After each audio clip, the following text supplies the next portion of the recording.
very pleasant good evening, football fans. Welcome to Baker Gator High School football on WTJT 90.1 FM, WTJT.org, and Jog Jive YouTube channel.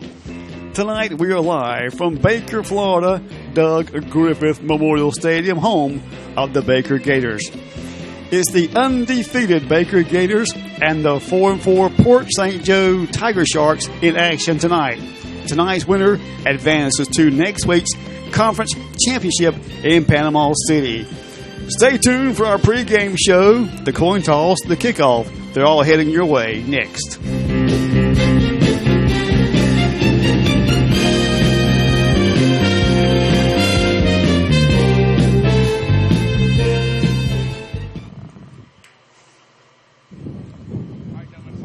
Associations talked about sportsmanship.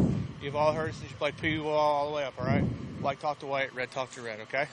I got a coin. Heads, tails. Heads, tails. You're the visiting team, you get the call. What'd you like? Tails. What'd he call? It is tails. You've won the toss. Kick, receiver, defer. Okay, stay right here. One ball. Okay. Here from the clock.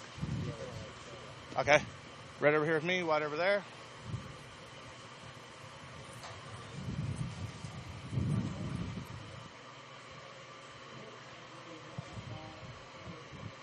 And so the Port St. Joe Tiger Sharks have won the toss, deferred to the second half, and the Gators kicking off.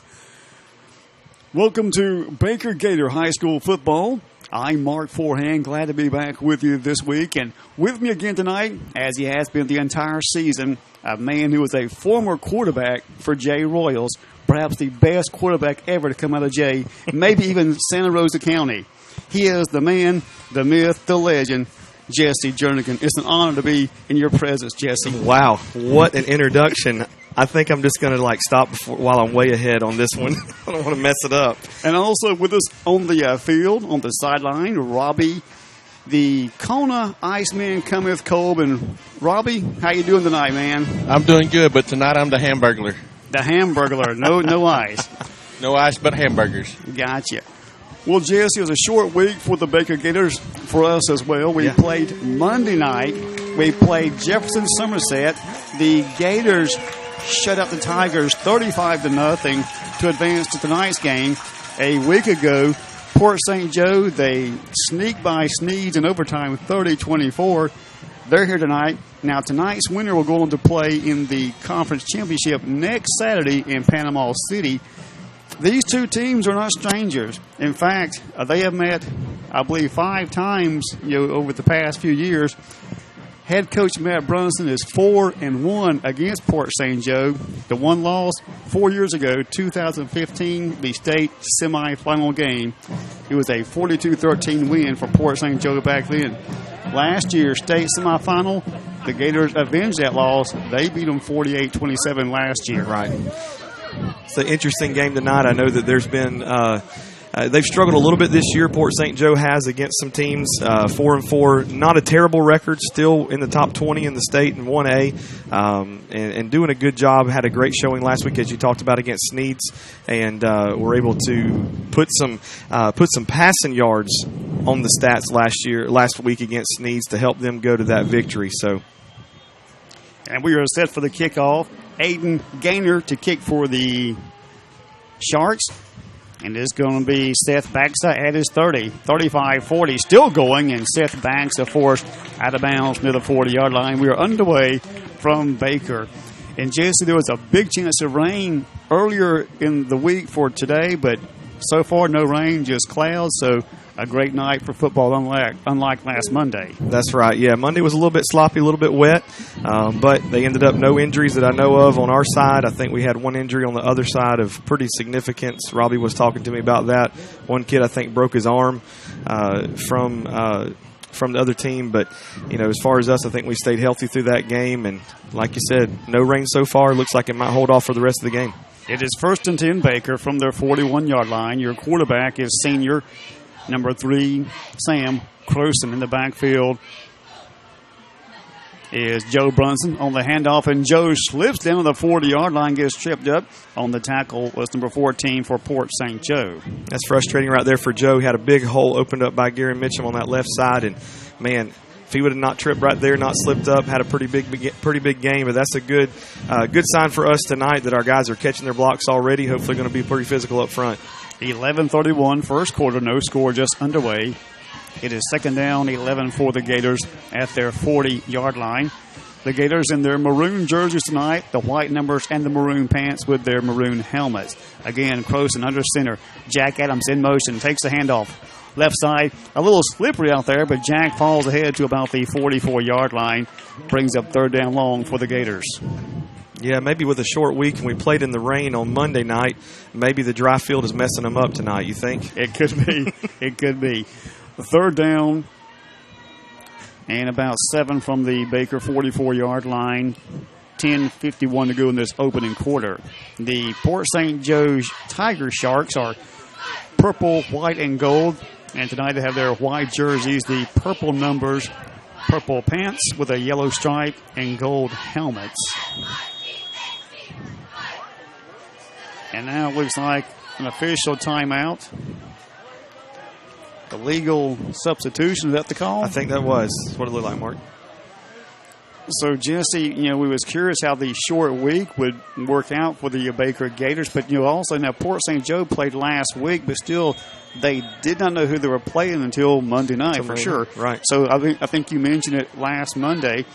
They were kind of preparing for either team. Mm-hmm. So, kind of an advantage to them as far as that. We got a score already, Jesse.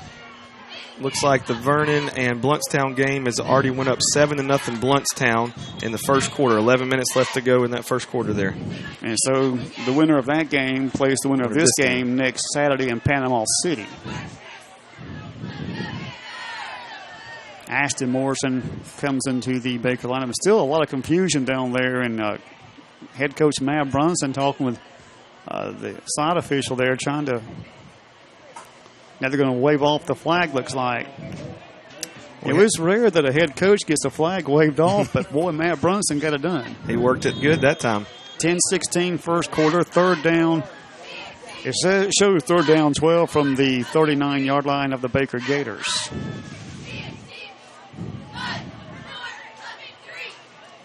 And now they come up to the line of scrimmage. Again, your quarterback, Sam Croson, under his center, Dylan LaFear. Sam rolls back to pass, looking, running, throws the ball deep downfield. He's got Joe Brunt. No, he's intercepted. Poor St. Joe with the interception at their 35-yard line. And he threw it, really, there was a couple of defenders on Joe. Yeah, threw right into coverage that time, Mark. Joe was covered all over. It looked like it might have been McQueen, maybe on a shorter route right there that was wide open. And that's the risk that you run making a deep pass like that. I think it's a good call by Coach to open it up and try something different to throw him off a little bit. But he did have McQueen open underneath. He just missed his read on that unfortunate interception there. 9:49, first quarter. And Port St. Joe now takes over first and 10 from their 35-yard line. Quarterback is number 7, Colin Amison. Hands off the ball, and he gets out to about the 42-yard line before being stopped by the Gators.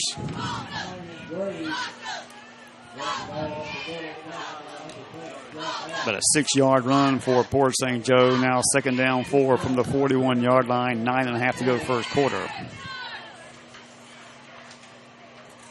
Quarterback is number 7, Colin Amison.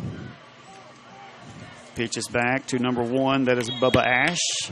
And he gets out to about the 42-yard line before being stopped by the Gators. We mentioned last week against Sneads, they come out on top against Sneads 30-24. And something that was a little bit interesting to note for them last week, they kind of went against their normal game plan and went with a passing game plan last week. Normally they average probably less than 70 yards passing a game, maybe around 60 yards passing. But last week they had 183 yards passing against Sneads. So a little bit different game plan for them last week. Not sure if they're going to stick with that. So far they're sticking with the running game, but that may be something to watch out for tonight. It is first and 10, Port St. Joe from their 45-yard line. 8:58 to go first quarter, no score. Handoff this time goes to Demarion Gray, and he is brought down quickly I believe it was Eric McQueen on the tackle. And last week we saw a good passing game as well, Mark, with the quarterback. He was a left-handed quarterback, and we mentioned that left-handed quarterback, left-handed center. But I want to give a shout-out to Zane Steele on one defensive end and Eric McQueen on the other defensive end. Man, they were key to last week, shutting that passing game down, getting pressure on the quarterback. And if it goes to a passing game tonight, that may be something we'll have to watch out for as well. A second down, 11. And now Amerson back to pass. He's going to be brought down by Eric McQueen. Gets the ball off, and it's just off the fingertips of his intended receiver, number 14. But Eric McQueen back there, and also Carter Mason putting pressure on the Tiger Shark quarterback. Brings up third down 11 from the 44-yard line. And even under all that pressure, the quarterback still got off a pretty decent pass. I mean, it was within maybe a yard of being caught there for a good 15, 20-yard gain. But again, pressure by McQueen made him get out of the pocket, not be able to set his feet like he wanted to, and not be able to deliver that strike. That's going to be key. Our defensive line has got to control the line of scrimmage to be able to shut down this pass and running game at Port St. Joe. 8:15, first quarter, third down 11 from the 44-yard line. The ball is fumbled. Amerson picks it up, but he is brought down by Devin Jordan for a loss back to about the 37, 38-yard line. So great heads-up play by Devin Jordan. Yeah, that was a busted play from the very beginning there, Mark. He bobbled that snap and gave opportunity for our defensive line to get in there and defensive linebackers to get in there and just really disrupt that, and great play by Devin Jordan. So the interception by Port St. Joe is for naught as the Baker defense forces them into a 3-and-out. And back to punt for the Sharks. It's a bad snap. And the punter just falls on the ball. That is number 52 for Port St. Joe. And Eric McQueen back there just to make sure that it goes nowhere. So he's been all over the field tonight already. Well, Jesse, I guess maybe still some wet conditions on this field. The ball still seems to be a little slick because that's a couple of bad snaps we've seen just back-to-back here. But, wow, what a great break. And it is 1st and 10 Baker at the Tiger Shark 30. 7:30 left in this first quarter, no score. And, Jesse, that's just about where it would have been had Joe caught that ball earlier. Yeah. So, on their second possession, Sam Croson under Dylan LaFear. Hands off to Jack Adams, and he's got nowhere to go, and he's brought down the backfield. Tackle made by Demarion Gray and Aiden Gaynor. And looks like he may have lost a yard back to the 31. It's 2nd down 11 for the Gators. Yeah, Jack was trying to get around that corner, but there was literally nowhere for him to go. Even when he bounced back to the right from going left, it was still, all kinds of Port St. Joe players right there in his face. Niceville over Leon in the first quarter, 7-0. 6:55, no score here. Gators facing 2nd down 11 from the Tiger Shark, 31-yard line. Sam hands off to Joe Brunson, left side, and Joe is picked up and brought down hard for a tackle by number 1, Bubba Ash. But it gets down to about the 27-yard line. 4-yard run brings up now 3rd down, 8 for the Gators. A little bit of grass to run in right there for Joe, but still not quite that big pickup play. A couple different formations I'm seeing tonight. Not anything completely different than what we're normally seeing, but our backs are lining up a little different in the backfield, maybe giving a little bit different look to that defense, maybe a little misdirection counter plays that we're going to be looking at to try to get Joe the ball in some open field as well. 3rd down 7 from the 27. 6:05 to go first quarter. And now Sam wants to pass, rolls right. He's under pressure, gets the ball off, and a great catch. Garen Mitchum, I think. It is Gary Mitchum. Wow. Has to go up for the ball, brings it down, and he's in a defender's grasp as he makes the catch. But, wow, what a play by Gary Mitchum. 1st down, Baker. Yes, sir. He looked like a true-born wide receiver out there. He did. It's an official timeout. We'll take it as well. Be right back after this. WTJT is honored to recognize the support of Adams Sanitation to this ministry. Adams is locally owned and operated and has been for more than 35 years. They offer twice weekly pickup featuring automated trucks. No bagging of trash required. Adams also offers complimentary pickup of small bulk items, appliances, bagged yard waste, plus complimentary service to any church within their service area. They have 65 or 96-gallon rolling cans and pricing plans specifically for the senior 65 and older. The phone number to Adams Sanitation is 537-3282. The website is adamsanitation.com. And back to Baker after a great pass play from Sam Croson to Garen Mitchum. Just a great catch. As we said, Garen goes up for the ball in the defender's grasp and brings it down, and it's a first down play. It is 1st and 10, Baker at the 20-yard line. 5:54 to go in this first quarter. No score. And we give you the Bluntstown score already. Bluntstown 7-0 over Vernon in the first. Joe Bruns on the handoff, and Joe busts through that line, but it's brought down quickly. And a flag comes down as well, but a tackle made by number 9, Max Cargill. See what the flag is. It is holding against the Gators. It was a short run by Joe Brunson, but now it'll be 5 yards back. Tough break for the running game right there to be able to get those 5 yards right after a big play by Garen, getting the first down, and Sam delivering that beautiful pass. And, man, to be able to back up like that, another 10 yards, that's tough. It's tough on the Gators right there. And I think tonight, if I'm not mistaken, it looks like the flags are not yellow tonight. It looks like they might be pink. Robbie, you got a good eye on that? That's kind of what it looks like from up here. Well, I think there's a mixture of pink and yellow.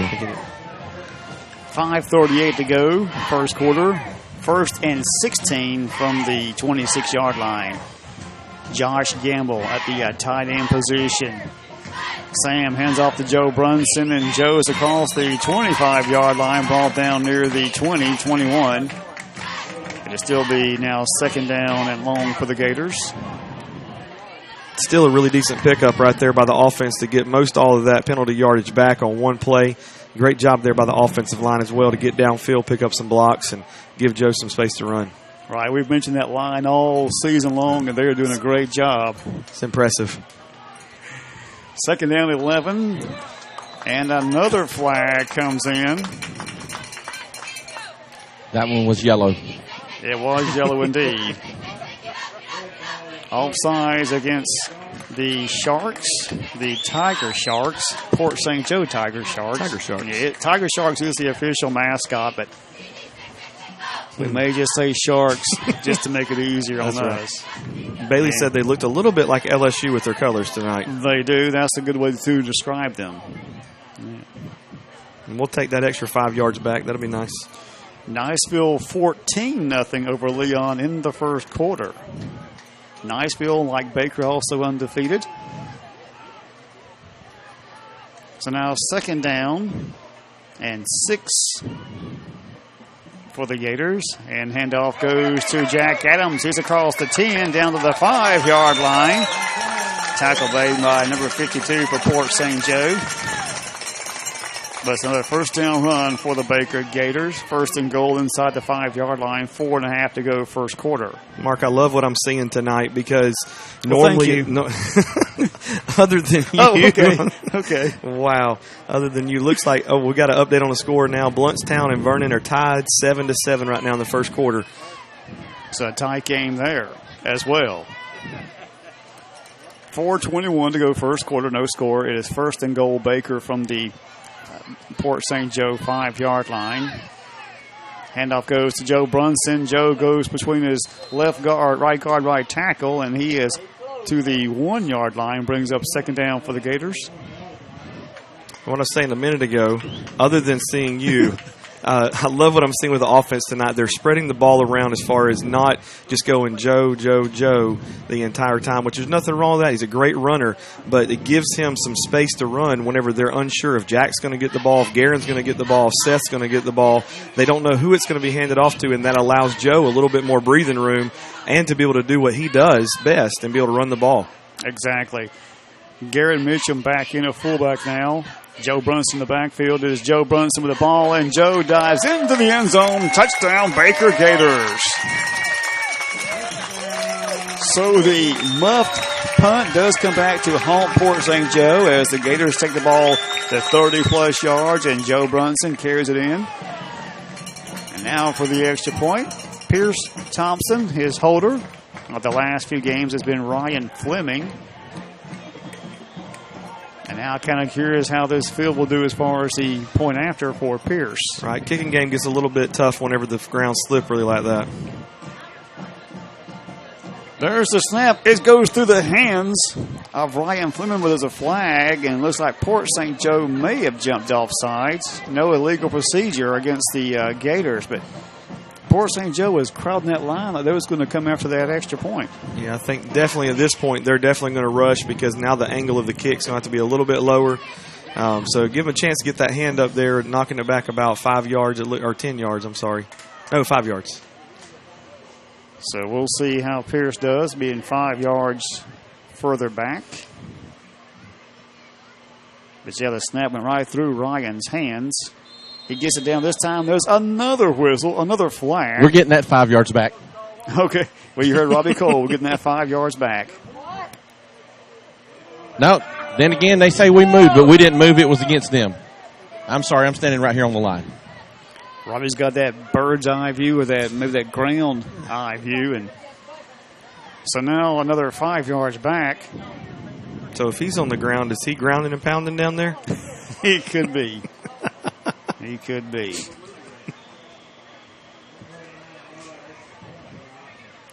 Three and a half to go in the first quarter. 6-0 now for the third time. We'll try to get this extra point off.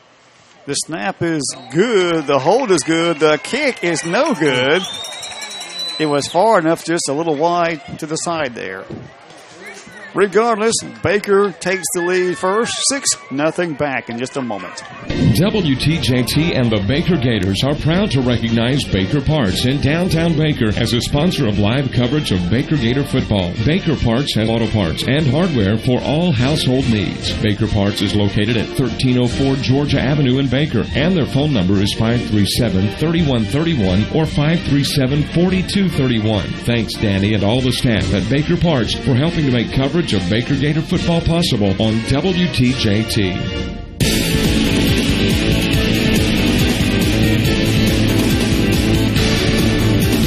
This could be a Schwarzenegger movie.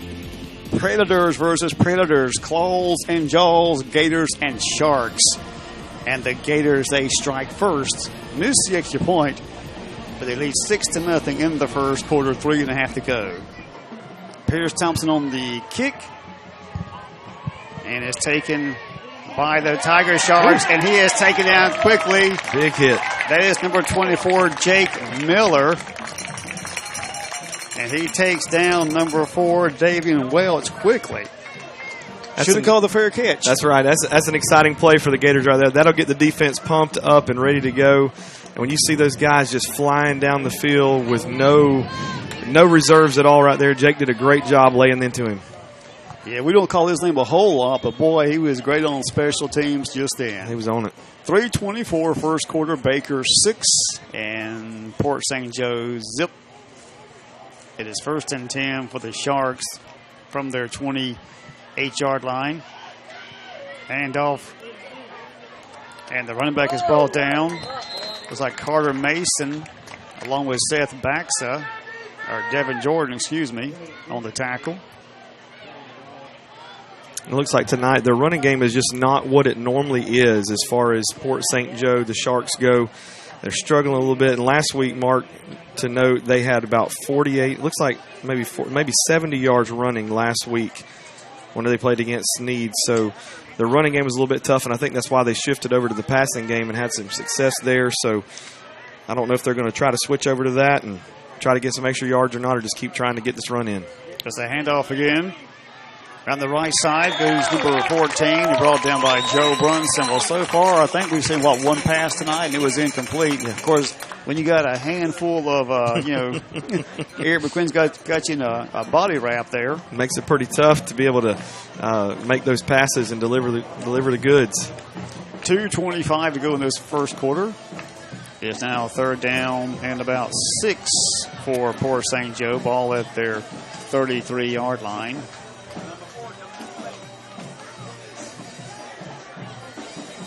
Two receivers split wide to the right. Jack Adams and Bodie Cole come over on defense. Amison under pressure, gets the ball off, overthrows it, but a lot of pressure there by number 2, Zane Steele. Yeah, just didn't have time to be able to set his feet right there. Had to, just make a panic throw pretty much. Look, they were trying to spread the field out and maybe single one receiver out on that left side to give him plenty of room to move and maneuver and try to get in there and be able to make that pass. But trickery didn't work that time.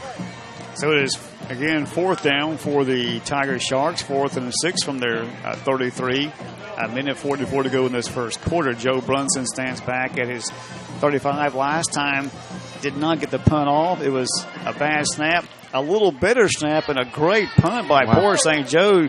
Joe goes back to his 25. And he falls to the ground. Now a late hit. But no, there is a flag. There's a flag, yep. Yep, there is a flag down there. But, yeah, Joe lost his footing and then got hit anyway. He was already down, so. That could have been pretty dangerous because he was defenseless right there. And I know probably at that point the guy was going full speed. And sometimes on those special teams, you just can't let up whenever you're that close. I know he was probably within 5 yards of him, so not sure how that call is, but definitely it was a late hit. Definitely. It was. A minute 37 in the first quarter. Baker leads at 6-0, and we're waiting for the officials to mark this penalty off. It was made back at the 25-yard line, so they'll place the ball at the Baker 40. 1st and 10, Baker Gators. I'm sure that he will take that extra 15 yards right there for that hit. Well, I was curious to see how Joe was going to do on the punt return, but he lost his footing and did kind of a split there. Now Joshua Gamble comes to the tight end position. Sam Croson will hand off to Jack Adams. Jack around the left side. He's across the 40 to the 41. A very short gain and brought down by number 9, Max Cargill. Max has got some pretty good speed there for Port St. Joe. He was able to get to that sideline really quick. It's a 1-yard pickup, brings up 2nd down and 9 from the Baker 41-yard line. A minute 25 to go. And a lot of discussion now. The officials are saying unsportsman against the Port St. Joe Tigers. Robbie, what did you see down there? Guys, I didn't really see anything. I just seen that yellow bird fly across the field, and good for us. All right, so another 15 yards. Did they say who it was on, Robbie? It's against Port St. Joe. Oh. So that'll be another 5 yards, and that was a dead ball personal foul, so. Looks like it might have been against number 9, the guy that made the tackle, Max. Like he might have been doing a little jawing right after the tackle, I'm not sure. But nonetheless, extra 15 yards for the Gators. It is. The ball now at the Port St. Joe 44-yard line. A minute 25 to go in this first quarter. Baker 6 and Port St. Joe nothing. The second conference game of the season for both teams. Sam Croson now hands off to Joe Brunson, and Joe, maybe a yard or two, not much more. The running game has really been kind of just stifled here in this first quarter, Jesse. Right, yeah, a little bit unusual for the Gators, and I know we had a slow start like this against Lighthouse a couple weeks ago, and that may have been due to a short week of practice. And again, we're having another short week of practice between Monday and now, having to come back out. Maybe they're just a little bit tired, but I think that Port St. Joe defense has come ready to play, gunning for our running game, putting all their everything they've got into that basket, trying their best to stop our running game, and doing a pretty good job of it so far. 2nd down and 10 from the 44. And this time it's Jack Adams. He finds a hole. He's across the 35, gets down to the 31. And some little, now more flags come in. Number 4, Davian Wells for Port St. Joe. A little rough on Devin Jordan. Out of bounds and a little unnecessary roughness there. Yeah, there was a lot of jawing back and forth between both of those players right there, Mark. And it looks like they're getting a little testy. I don't know what's going on. Robbie, what you got, buddy? Look, I was right there in front of it. I think they're going to call it offsetting. But, guys, I didn't see it but one way. Of course, I'm probably a little biased, but what I saw happen was nothing on our guys. Our guys kept their cool. We have 23 seconds left in this first quarter. And now we're waiting to see. It was a first down run by Jack Adams. Got the ball down to about the 31-yard line. And now from Blountstown, the Blountstown Tigers on top of the Yellow Jackets 13-7 in the first quarter, 3 minutes to go. 6-0 here.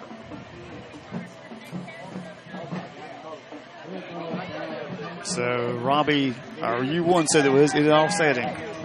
Yeah. Yeah, it's offsetting. So they called it on one each. And so the ball stay there. It'd be 1st and 10 for the Gators.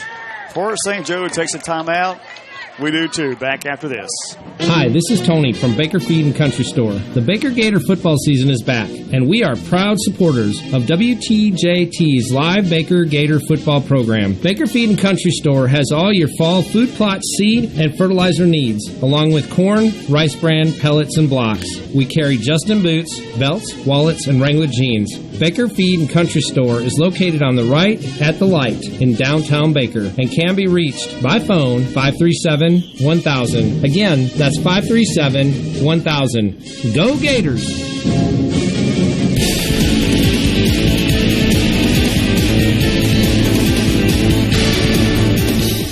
Matt Brunson is 4-1 against the Port St. Joe Tiger Sharks. His only loss 4 years ago in the state semifinal game. A shellacking by the Tiger Sharks, 42-13, but last year revenge as the Gators stuffed the Sharks 48-27 in the state semifinal. Back to live action after this Port St. Joe timeout is 1st and 10. Baker from the Tiger Shark 32-yard line. Jesse, I guess I'm going to call them everything tonight. Port St. Joe, Tiger Sharks, Sharks. Hey, as long as you LSU, say, LSU. Yeah. 1st and 10 from the 32, and handoff goes to Joe Brunson. He breaks one tackle, then brought down after a short gain tackle made by number 9. That's Max Cargill for Port St. Joe.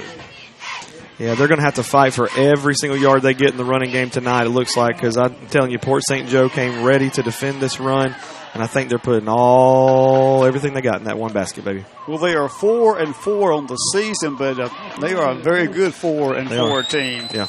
That's the end of the first quarter. At the end of one, Baker 6, Port St. Joe nothing. Back in a moment.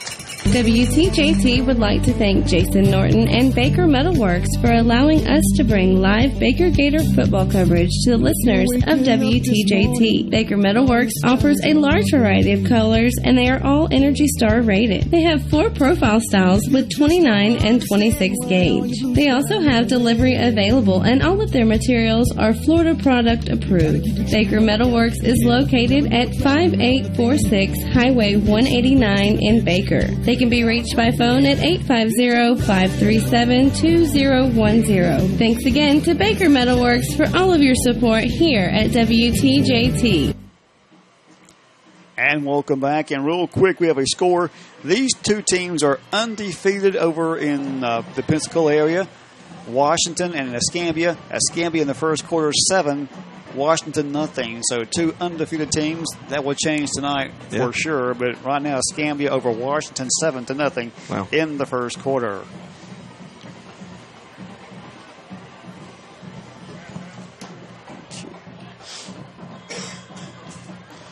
So 2nd down and 9 for the Gators as we start the second quarter. 2nd down and 9 from the Tiger Shark 31-yard line. And Sam Croson hands off to Joe Brunson, and Joe gets Again, a couple of yards brought down by the Tiger Sharks, brought down by number 10, Aiden Gaynor. Third down. I'm sorry, Jess, go ahead. It looks like the Tiger Shark, or Shark, or Sharks, LSU, whatever they are. It looks like their defensive linebackers are really getting a good eye on the running back motion. I know we've got a little bit of misdirection happening back there in the backfield, trying to maybe do some counter plays and pulling guards, but, man, they're staying home, staying with their reads, and that's what's making it tough on a running game right now. It's 3rd down 5 from the 27-yard line. 11:19 to go in this first half. Sam Croson looks to the sideline. Play clock is not working tonight. Timeout taken by Baker. We'll take it as well. Back in a moment. Thank you, Brackney Funeral Service in Crestview, for your support. Brackney Funeral Service is located on Highway 90 East. They are locally owned and operated and provide all the traditional funeral services, including burials and cremations. And the telephone number is 683-9898, 683-9898. Terry Brackney is the funeral director. Again, thanks, Terry and Brackney Funeral Service for giving to WTJT.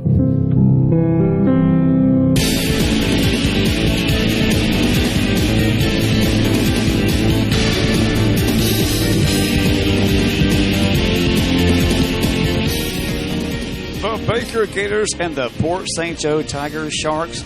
Winner tonight goes on to the conference championship next weekend in Panama City, playing either Bluntstown or Vernon. That game also closed so far. Last score 13-7. Bluntstown on top of the Yellow Jackets. 3rd down 5 from the Port St. Joe 27-yard line. 11-12 to go in this first half. Sam Croson under center at LaFear. Wants to pass, rolls to his right, drops it off. Hits Seth, backs it right in the hands, and Seth can't bring it in, goes incomplete, brings up 4th and 5 for the Gators. And now, Jesse, do we go for it here? Yeah, I think at this point where you're at on the field, we're within the 30-yard line, looks like very close to the red zone. I think you have to go for it at this point. You know, be consistent with what we've had the entire year. Most of our runs, we average over 5 yards per run. So you have to think maybe that's what they're thinking about. But, again, that was a beautifully executed pass play as well. He was wide open, just bobbled the pass. I mean, it was right there in his hands. So maybe you go for that again and see what you can do. Yeah, you could tell he was very disappointed. I mean, it was right in his hands. Yeah. 4th and 5. Jack Adams in motion. Sam Croson wants to pass again. Looking that way. He's under pressure. And he gets the ball off the backside, but it goes incomplete. Bobbles around there and really intercepted. But wow, the offensive line did a great job. But you can only hold out those guys for so long, Jesse. They had 3 Sharks right down his neck, but goes incomplete. So Port St. Joe holds the Gators on this one, and they'll take over with 10:59 to go in this first half. Baker on top 6-0. Yeah, Sam made a good decision on that play not to throw into coverage because there really was nobody was open on that play. I think the Port St. Joe Tigers, or Sharks, or what? Sorry, I keep messing up now. That's in my head. I think they knew a pass was coming as well, and I think they played it beautifully, defended it beautifully, and they had their guys in the right spaces. But Sam made a good decision not to throw into coverage and just get an incompletion and, man, let it back up instead of being almost on the 40-yard line, giving them another 15 yards almost. 1st and 10 from the 27. And the handoff goes to, that's number 3, Demarion Gray, and he slips down after a short gain. And Jesse, obviously, the field's still wet from this past weekend, this past Monday. Yeah, Robbie, how are the field conditions down there? Is it pretty wet on the grass? I mean, because it's... Yeah, there's a good thick, heavy dew on the grass, and it's still pretty wet because when they're digging around in there, it's chunks of grass coming up pretty easy. Gotcha. 10:25, second quarter, 2nd down 9 for the Tiger Sharks. Ball at their 27-yard line. Quarterback is Amison. Back to pass. It's tipped by Eric McQueen. He can't bring it in. Seth Bagso makes a diving attempt, but it falls incomplete. But there's those big hands of Eric McQueen. He has done that numerous times this season already. He is going to get an interception before this season is over on a quick pass like that. And the way he runs it, he'll probably take it back for a pick six right there off that defensive end position. But that's what makes it so tough on these quarterbacks. It was tough last week. It was tough when they had a great passing quarterback. And then again tonight with Port St. Joe, their quarterback proved last week he can throw for almost 200 yards. It's tough to throw when you got Eric McQueen right there in front of your face. Third down 9 from the 27-yard line. Again, there goes Amundsen. Goes incomplete. His man was not even looking, and Jack Adams there just in case, but it goes incomplete. So now 4th and 9 for the Tiger Sharks. I don't know if my eyes were playing tricks on me right there. It looked like the ball may have hit his player in the hip as he was running by. No, that's exactly what happened. Like I said, he wasn't even looking for the ball, but the ball was looking for him. So I had that happen one time when I was playing quarterback. Threw a long pass that hit my receiver right on top of the head. He didn't even see it coming. But how many quarterbacks can do that? I mean, that's skill. That's talent. To hit your man on top of the head. That's right. A little frustrating, though. It is. There's another flag. Actually, I think they all threw their flag. I guess. They're everywhere. And it goes against Port St. Joe. Illegal procedure. Untrue start. Well, I'd say if all their flags were pink, they just want to show off, Robbie. That may be what it is. So now it's 4th and about 14. The ball back at the 22-yard line, 23-yard line. 10:05 to go in this first half. And it's a high snap, goes into the end zone. The quarterback falls on it.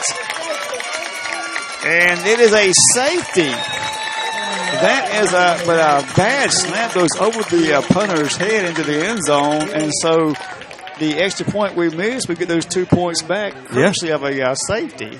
Yeah, I was going to note something there with the punting game. The special teams for Port St. Joe, their punter is further back than traditionally it would be in a high school game. He's almost 15 yards deep, which is probably about average for pro or for college, but most of the high school teams maybe stay between 10 and 12 yards, so it's not as hard to get that snap back there, and they've been having trouble with that all night long. I mean, I'd move him up a few feet and not put so much pressure on your snapper at that point. Well, obviously, and so now they have the choice to either kick or punt the ball. And Jesse, in the first quarter, Niceville now up 27 to nothing over Leon. And Wesley Cross, hey, buddy, glad you're listening tonight. There you go. But, yeah, you're right. College and pro, that's what they're used to doing. But, but I guess also on the negative side, if they're up close, there's a better chance for that punt to be blocked by the defense as well. That's right. So they will kick. Now, if I'm not mistaken, there's an option to punt or kick on the safety. Yeah, I think at you all can levels. do it. Yeah, you can do a free kick. It's pretty well just whatever you want to do at that point. So they will kick from their 20-yard line. Your score is now Baker 8 and Port St. Joe nothing. 10 minutes exactly to go in this first half. And the ball taken by Seth Baxa at midfield, and he runs. I guess is that north and south or east and west? East and west, across the field. And anyway, still great field position from the 50-yard line. That's right. And it looks like that the dew on the ground is playing some more into that into the scenario tonight for the game. Even when Seth was running the ball right there on the kick return, like he had a little slip in the ball with the ball in his hands, had to readjust it before he got hit. So I'm glad he readjusted quick before he got hit by the Port St. Joe player. 9:55 first half. Baker 8, Port St. Joe nothing. 1st and 10 from midfield. Now wide right is Ashton Morrison and Jack Adams. Handoff goes to Joe Brunson, and Joe bulls his way across the 50-yard line, and it's a short gain. Randy Martin listening to us as well tonight, and he's trying to correct me here. It is home with the Sharks, Port St. Joe, but officially it is on their website, the Tiger Sharks. Nonetheless, we'll call them something tonight.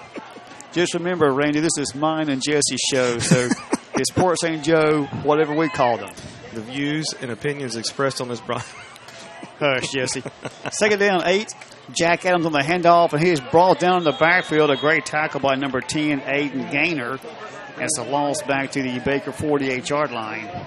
They're consistently blowing up our running game in the backfield tonight, Mark. Normally, we're not getting hit till we get about 5 yards down the field, maybe that second level. But tonight, our guys are really going to have to buckle down, and we're going to have to get a bigger push from that offensive line. I know they've been doing a great job all year, but this is a time right now when you get in these conference play, state playoffs and stuff like that, they're going to have to really push, dig deep, and push real hard to get in that second level. 8:50 to go in the first half. 3rd down, 13. Baker back at their 47-yard line. And now wide right is Ashton Morrison and Eric McQueen. In the backfield, Seth Baxa with Joe Brunson. And now there's a whistle. Delay a game against the Gators. But now, Jesse, I just noticed a while ago the play clocks are not working. Yeah, some reason they're not on tonight. So it goes back to what you said earlier this year about, you get a referee that kind of keeps the time for you and lets you know. But so now it's going to be 3rd down and 18 back at the Baker 42-yard line.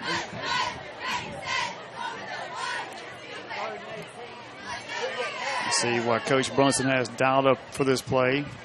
8:25 to go in the first half. Now Jack Adams and Eric McQueen come wide to the right side. And Sam Croson wants to pass. He's in the grasp of number 1, Ash, and is brought down at the 25-yard line, hit hard by Max Cargill. Yeah, it was a pretty tough hit right there. He took a really good lick on that one. Hope he's okay. Looked like he might be a little bit shaken up on that, but he got hit pretty hard in the head on that one, it looked like. It's a loss back to the 30-yard line to 29. It's coming up 4th and about 30 yards to go for the first.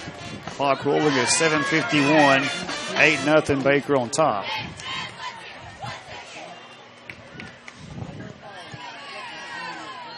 Joe Brunson on the punt.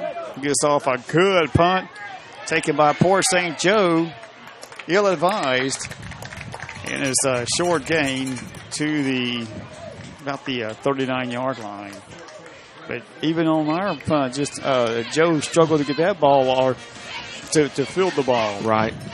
Yeah, it's tough when it's slinging back there at you like that, and it's slippery, and you think you got a good hold on it, but, man, they're going to have to do the best they can. So far, they're doing pretty good handling the ball tonight. It's always a tough situation, though.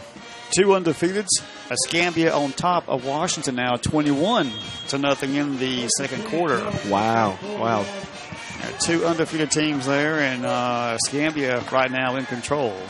1st and 10 from their 39, Port St. Joe. Handoff goes to Bubba Ash to the right side, cuts it back in the middle. Brought down by Matthew McClure and Seth Baxa. And Devin Jordan also in on that tackle. 3-yard pickup for Ash. It is 2nd down 7 from the 43-yard line. Looks like Port St. Joe's switching formations on that one. They went from the shotgun, which is the first time I think we've seen them do that tonight. Maybe a little different look for them right here in the second quarter. See if they can get a little bit more production out of them. Clock rolling. 7 minutes to go in this first half. And now Amison under a center. In motion goes Gray. Gray takes the handoff right side. Picks up a couple of yards before being brought down by the Gators.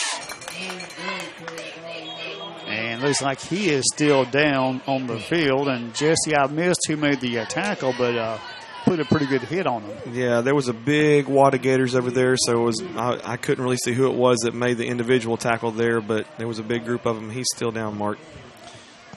6:41 to go in the first half. Baker 8, Port St. Joe nothing. Back in a moment.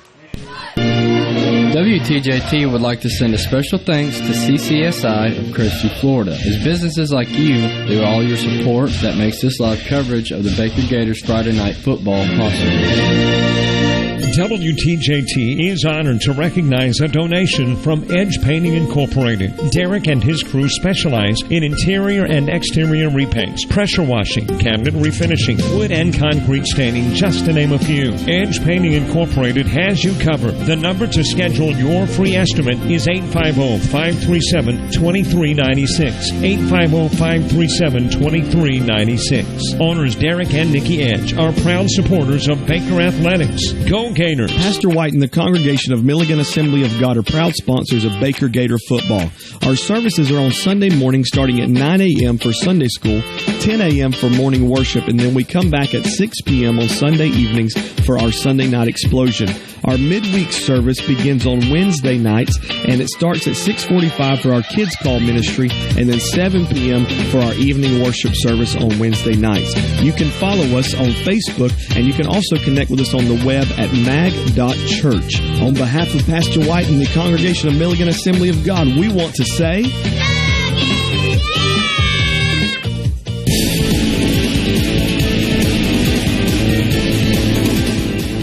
And we want to say congratulations, BAYA, the freshmen, sophomore, and seniors all made it to the Final Four. They'll play tomorrow at Excel, so go Gators. And back here, third down and about 6 for Port St. Joe from their 43-yard line. They trail 8-0 to the Baker Gators. Shotgun formation, Amison to the air. Hits this man in stride. That's number 4, Davian Welch. A great catch. Brought down by Joe Brunson, I believe. I think so. But it's a first Number down. 12, Bodie Cole brought him down. Okay, Bodie Cole brought him down. But it's a great pass play from Amison to Welch. 1st and 10, Sharks at the Gator 26-yard line. So that's some of that passing game that you were talking about last week. But wow, what a great pass. 6 minutes to go in this first half. Baker on top, 8-0. Again, Amos in the shotgun. This time hands off to Bubba Ash. Brought down quickly by Jake Miller. Great tackle, great play. Yeah, Jake broke through that line really quickly that time. Was able to get in the backfield, get a hold of the running back before he can do anything on that play. Great job by Jake. Yeah, it's a 1-yard gain. Brings up 2nd down 9 for the Sharks from the Gator 25-yard line. Clock running 5:30 in this first half. Baker on top, 8-0.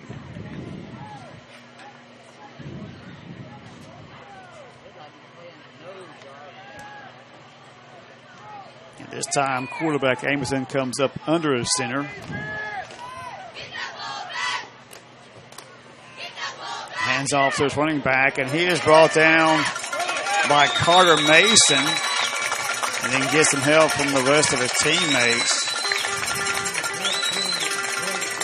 Not sure who that one is, Jesse. I have no name for that number, but anyway, number 14. And he's dropped back about a 4-yard loss back to the 29, 3rd down and 13 for the Sharks. That's 2 great defensive plays in a row to send a message to the Port St. Joe team that, man, we're not going to let you just pass over us and roll over and just let you do whatever you want to do. But Carter did a great job that time getting in the backfield, disrupting that play, and not letting go of bringing him down for a great loss. Yeah, Carter Mason comes out. Garen Mitchum comes into the Baker lineup. Now a shotgun for the Sharks. Amison to the air, goes deep down the field. He hit his man. Great play by Bodie Cole defending it and knocking the ball out of his hands, but that was almost a touchdown for St. Joe. Yeah, he was a couple steps behind Bodie on that play, but Bodie made up that ground real quick and disrupted that catch, did a great job defending that, knocking the ball down. Instead of just going for the ball, he let him get close to his hands, swatted out of his hands. Great job by Bodie Cole there. So now 4th and 13 for the Sharks from the Baker 29. 4:13, 4:19 left in the first half. So, again, same situation as Baker earlier. It's 4th and 13, but you're inside the 30-yard line. You got to go for it here. Yeah, too far to kick a field goal, too close to punt it. You just want to go ahead and try to get that extra yardage right here, see if you can get a fresh set of downs. Yeah. Amos in the shotgun. Back to pass. Goes deep down the field. And the ball goes incomplete. Again, number 14 for Port St. Joe. But wow, great defense by number 9, Joe Brunson. Yep. And so the Gator defense, once again, they stop this Port St. Joe offense, and Gators take over 1st and 10 at their own 29-yard line. 4:12 to go in the first half. Baker on top, 8-0. Yeah, he nearly had that catch there in the end zone, and I'm not sure. That might have been number 8, if I'm not mistaken, that was on the coverage that time. Brody Sharp? Yeah, I think it was Brody Sharp. That's right. Thank you. Okay. Looked like it was him that was, I mean, he stayed with him, stayed right there with him the entire time, and I think just his presence made number 14 a little bit nervous to be able to step up there and make that catch. Well, he laid out for that pass in the end zone. It would have been a great catch, but it couldn't bring it in. Handoff goes to number 9, Joe Brunson, and Joe is out to about the 39-yard line, be very close. It is a Baker first down. Yep. A great job, great run there. That's probably the longest run we've seen Joe tear off on tonight.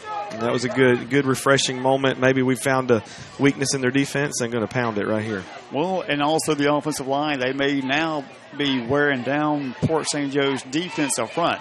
3:57 to go first half. And again, Joe Brunson on the carry, and Joe picks up about 3 or 4 yards. He's to the 43-yard line, brings up second down and about 6 for the Gators. That's a good point, Mark. I know that they have to be feeling the effects of getting pounded by this amazing offensive line all night long. And I know that they have some good size on their defensive front as well. But, man, our guys are just, they're just tremendously talented, and they work hard, and they've trained hard, and they've got some strength, some speed. And combine that together, and you just pound them time after time, play after play. It gets pretty tough to be able to stay in there and hold your blocks. Well, this may be one of the best defensive fronts we've seen since Northview, perhaps. Yeah. Sam Croson rolls back to pass, goes to the air. It's intercepted. Max Cargill picks off the pass, and he's brought down about the 30-yard line, but interception, and Port St. Joe in great field position. And that time, I think he just, right behind his receiver, instead of leading his receiver to the sideline where he had open field, he just made a little bit of an errant pass right there. Anytime you throw behind your receiver, there's nothing your receiver can do to help you. At that point, you just pray that the defender does not catch the ball. But he did have some green between him and the sidelines. In that situation, Sam's got to put it where only his receiver has a chance to catch that ball. 3 minutes and 4 seconds to go in this first half. Port St. Joe, 1st and 10 at the Baker 30. And Jesse, your alma mater, Jay, they are losing to Bozeman in the first 14-7. And Bluntstown up 19-7 now over Vernon. Amundsen back to pass, overthrows his man, trying to hit number 11, Trayton Dockery. Second down and 10 for the Sharks. Yeah, Amundsen's got a pretty good arm, but he's having a little bit of trouble staying accurate with his passes right now. And again, maybe that wet field's playing a little bit into that, but he's had a couple passes that's been right on his receiver, just haven't caught it. 3 minutes to go in the first half. Baker on top 8-0. And the Sharks now facing second down and 10 from their 30.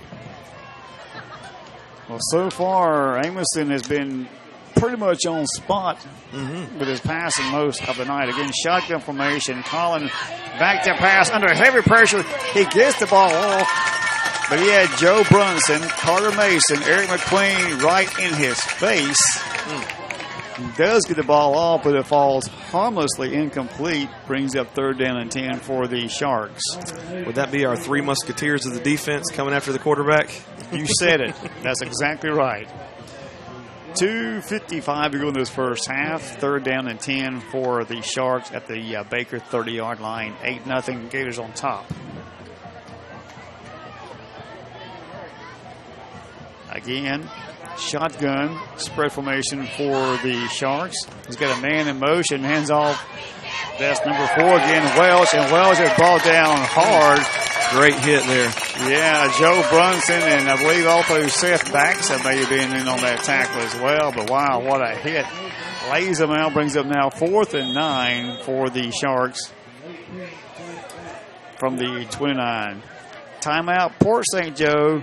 Back after this. WTJT would like to say thank you to the Okaloosa County Teachers Federal Credit Union for supporting our coverage of Baker Gator football. Okaloosa County Teachers Federal Credit Union offers a wide variety of financial services with 4 locations, including the Baker branch location at the entrance to Baker School next to the Gator Cafe. They can be reached at 850-537-9815 or on the web at OkaloosaFCU.org. You can be a member of the credit union if you live, work, or worship or attend school in Okaloosa County. For all your financial needs, it's Okaloosa County Teachers Federal Credit Union, achieving goals together.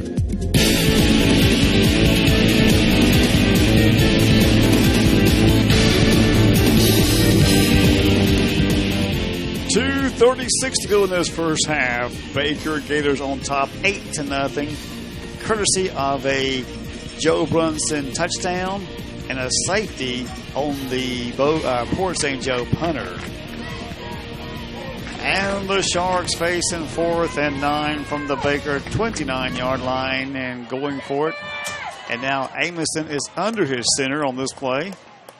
Sends a man in motion. Rolls back to pass, rolls to his right, looking, goes there, dumps it off. And again, it's called, I believe that's by Welch, and he has brought down Jack Adams and Brody Sharp back there to make the tackle, but that's a first down for Port St. Joe. Yeah, that was a situation right there. Zane still had the man covered and was with him out there in the flats, but the quarterback just continued to run, continued to look like he was going to run the ball. So Zane left his receiver, went after the quarterback, and left the man open. 2:22 to go in the first half. It is 1st and 10, Port St. Joe. Ball at the Baker 14-yard line. And pitch back to number 14 and brought down after a short gain. Tackle made by Seth Baxa. It's about a 4-yard pickup, going to bring up 2nd down and 6 for the Sharks. It's a situation right here where our defensive line and our linebackers are going to have to really step up and not give them anything on this point. They've got to shuck those blocks, get in there in the backfield, disrupt the pass. Zane Steele's got to step up right here. Eric McQueen's really got to step up to make sure nobody gets to the outside. 1:41 to go first half, and now Amison under center. And Dustin Oglesby comes diving over the offensive line, but was he drawn or did he jump? It is offsides against the Gators.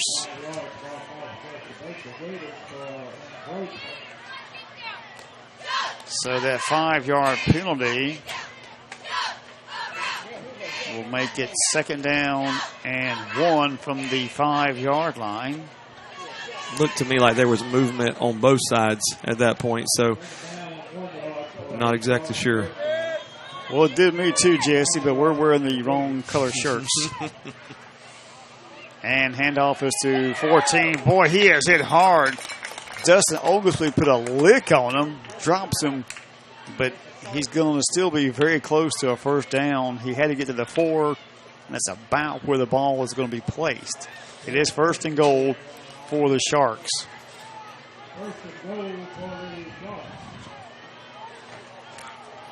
Clock is rolling. 1:12 to go in this first half. And quarterback Amison under his center again, sends a man in motion. Hands off to Bubba Ash, and he is into the end zone. Touchdown, Port St. Joe. Yeah, Marquis walked into that end zone untouched on that one. We had keyed on the motion there, looking at number 14, I think it was, coming around that sweep, but went backside with Ash right there, and, man, wide open hole. So with a minute to play, 8-6 now. And Port St. Joe going for the 2-point conversion here to make this a tie game. Amison under center. Welch in motion, hands off to his up back. He's into the end zone. The 2-point try is good. So with a minute to play in this first half, your new score, Baker 8, Port St. Joe 8. Back in a moment. We are proud to acknowledge the support of Whitehurst Powell Funeral Home in Crestview. They are a family-owned and operated funeral home, open 7 days a week, and can handle all funeral needs. Plus, they offer advanced planning. Whitehurst Powell is also home to the Southern Heritage Crematory. They are located at 436 James Lee Boulevard, and the phone number is 850-682-3052. Owner Andy Powell is committed to caring for you in your time of need, and is also proud to help make coverage of Baker Gator football possible. And 2 more scores for you. Crestview, Navarre tied at 7 in the first, and now JC Escambia 35-0 over Washington. Wow. In the second quarter. So Escambia, those Gators are rolling over the Wildcats of Washington. And here, the Gators and Sharks tied 8 apiece with 60 seconds left in this first half. And Jesse has been a low-scoring but a heavily penalized first half.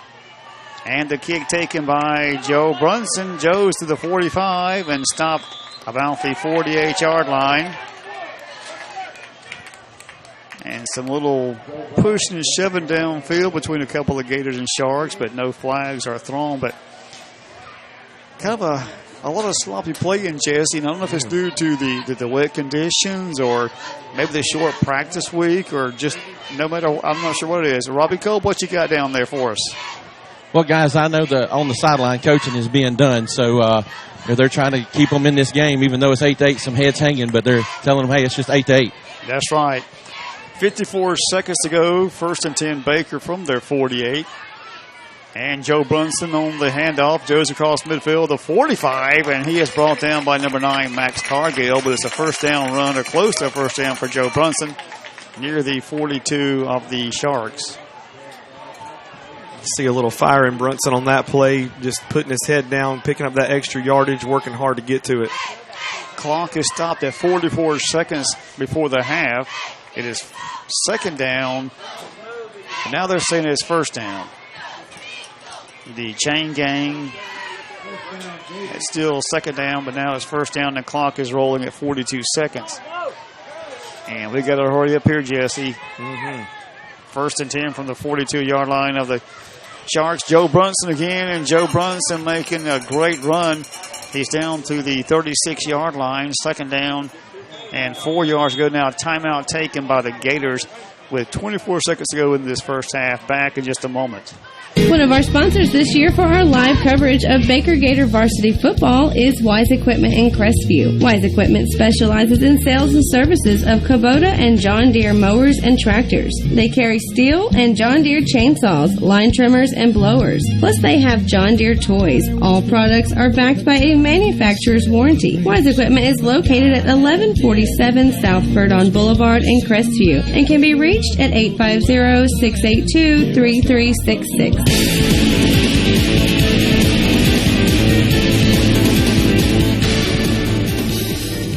The Gators undefeated, 8 straight wins. The Sharks 4-4, and both teams trying to make their spot in next week's conference championship game in Panama City, Tommy Oliver Stadium. And who will their opponent be? Bluntstown or Vernon? Right now, Bluntstown in the lead, 19-7. And here we're tied 8-8 with 24 seconds. Second down and about 5 from the 36 of the Sharks. Crowson drops back, wants to pass, goes deep, downfield, looking for Jack Adams. And Jack makes an incredible catch between 2 defenders. Wow. He looked like Houdini down there. Where's the ball? I've got it. Touchdown, Baker Gators. Wow, that was awesome. Man, what a catch by Jack Adams. I don't know if it may have been a one-handed catch. It looked like his left arm was tucked back, but I'm not sure. Robbie might have had a better angle on that than me, but, man, that was beautiful nonetheless. Guys, just pure concentration on Jack Adams' part. I mean, the ball was placed right in his hands. He concentrated with defenders all in his face and was able to make a great catch. Wow. I believe you're right. So now 17 seconds to play, and Baker back on top. Now the extra point by Pierce Thompson. It is good. 17 seconds to go. Baker back on top, 15-8, back in just 1 minute. Staff here at WTJT would like to say thank you to Health Smart Pharmacy and Melody Thompson for their support of WTJT and this year's live coverage of Baker Gator varsity football. Health Smart Pharmacy offers a wide range of products and services. Not only can they meet your pharmaceutical needs, they also have products such as Simple Southern t-shirts, You Might Be, gift cards, and mugs. They also have Sorelli and other fashion jewelry. They have collegiate items as well as country western gifts for your favorite cowboy or cowgirl. And of course, they have t-shirts for our local Baker Gators. Health Smart Pharmacy is located on the left just through the light in downtown Baker and can be reached by phone at 850-537-6266. Thanks again to Health Smart Pharmacy for your support of WTJT and our local football team. In the second quarter, Niceville now up 41-0 over Leon, and here is 15-8. And Jesse, we discussed this. I think it was a one-handed grab by Jack Adams. And the kick taken by Nick Jefferson. He slips down at the 20-yard line. Now he breaks loose. He's still going, and he's going to be forced out of bounds by Devin Jordan near the 35-yard line. But Matt Brunson, and I agree, is saying that his knee went down back here at the 20 when he made the catch. It sure looked like it. Robbie, you were right there on it, man. What did you see, brother? Oh, his knee was down, brother. I can promise you that. Knee went down when he went down to get the ball. He's down back there at the 20. Well, the officials so far are not putting the ball back at the Port St. Joe 20. Instead, they mark it at the Baker 33-yard line. There are 7 seconds to play. But, wow, the officials missed that one, Jesse, and that's a lot of folks' opinion. Yeah. The whole Baker side. Sounds like our entire, everybody in the stadium, I think, thought his knee went down. It looked like it. He slipped big time slipped on that catch, and they're still talking about it right now. Hey, guys, and here's what's big about this right here. We got to hold them here with 7.5 seconds left because they get the ball to start the second half. That's a good point, Robbie. So 1st and 10, and now a flag comes in, and it's going to be delay a game against the Sharks. Mm-hmm. So they'll march it back to the 38-yard line where it's 1st and 15. But that could be a huge penalty right here with 7.5 seconds left. 5 yards is a lot. It took us 7 seconds to score on this last play. There was 24 seconds, then 17. So it's possible, but the defense has got to dig in and hold the Sharks here. If I'm not mistaken, maybe at the end of the game, if that's fourth quarter, then that would be a clock runoff or something like that, Robbie. I don't know if you know what that call would be. I know probably in the first half it's not going to be that way. Yeah, and I'm not sure what it is in high school football. I know in college football there is a clock runoff for that kind of thing. But I'm not sure here in high school football, but probably not here in the first half. Right. Timeout taken by the Sharks. We'll take a short timeout. Be right back in just a moment. WTJT would like to send a special thanks to CCSI of Crestview, Florida, as businesses like you do all your support that makes this live coverage of the Baker Gators Friday Night Football possible. And back to Baker with 7 seconds to go in the first half. Baker 15, Port St. Joe 8. And timeout taken by the Sharks. And now we are back to live action, but Jesse, it's just amazing. I mean, how that seems so obvious to us, but the officials missed that. But I guess the best thing to do is just move forward, right? What else can you do? Let's play defense right here. So now Amison is in shotgun formation. No backs in the backfield. He wants to throw. Now he's going to run the ball. He is caught by Eric McQueen. He calls for a timeout, but there is no time on the clock. But wow, what a great tackle. It's an ankle tackle by Eric McQueen on the quarterback.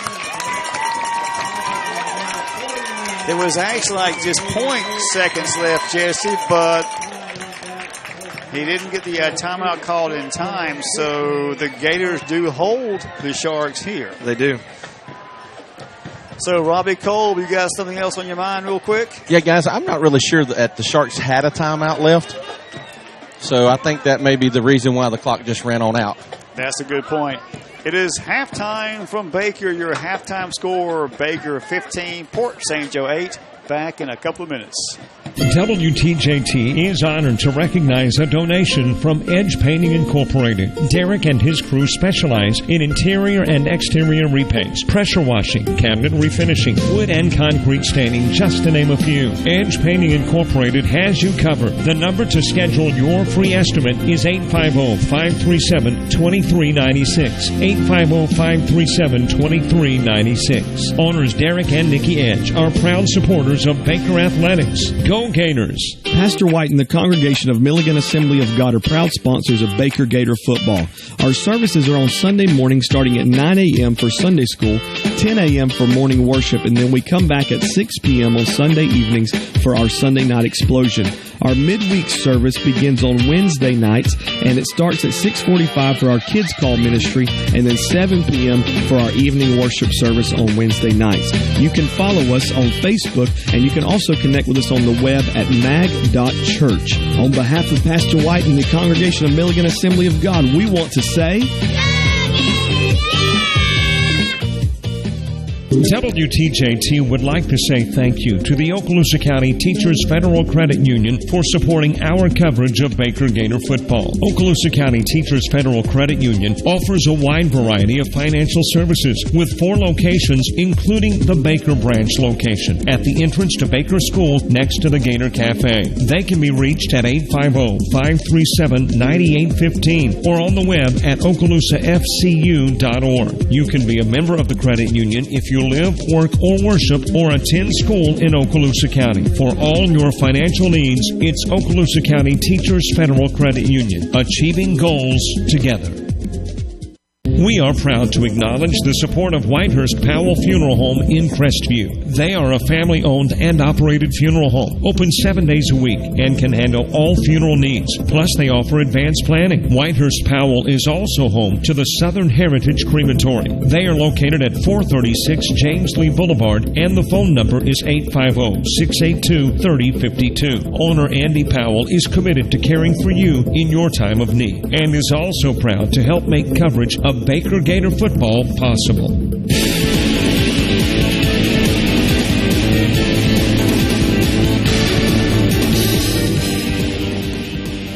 Welcome back to Doug Griffith Memorial Stadium. It is halftime from Baker.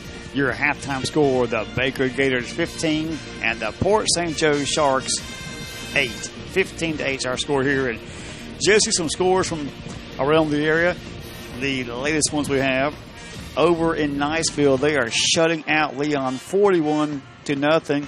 And this is a game we talked about earlier, Robbie. Escambia and Washington both undefeated. In the second, Escambia 35 and Washington 0. Crestview Navarre tied at 7 apiece.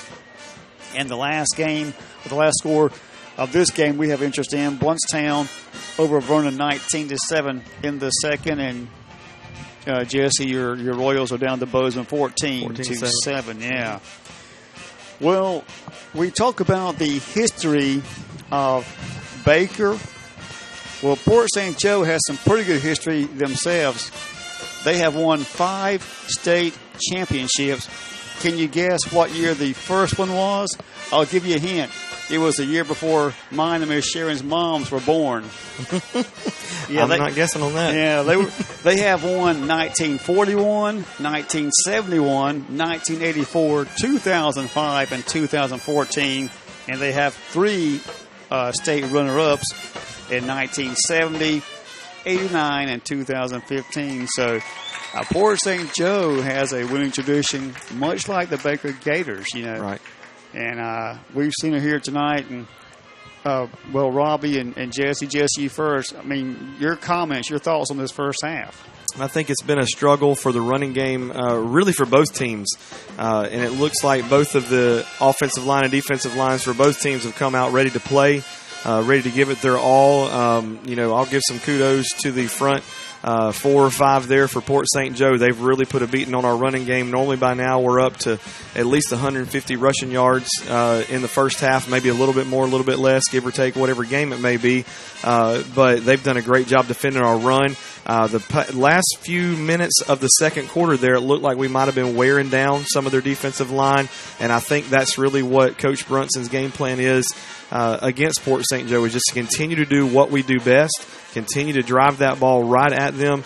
And even now, I know Sam's thrown a couple interceptions in the first half, and that's always tough for a quarterback, but he's going to come back fired up now that he's thrown that really long touchdown pass. I don't know where I think it might have been on the 50 or the 45, something like that, in that neighborhood, but he did a great job connecting with Jack Adams in the end zone right there, and that's going to be a confidence boost to him.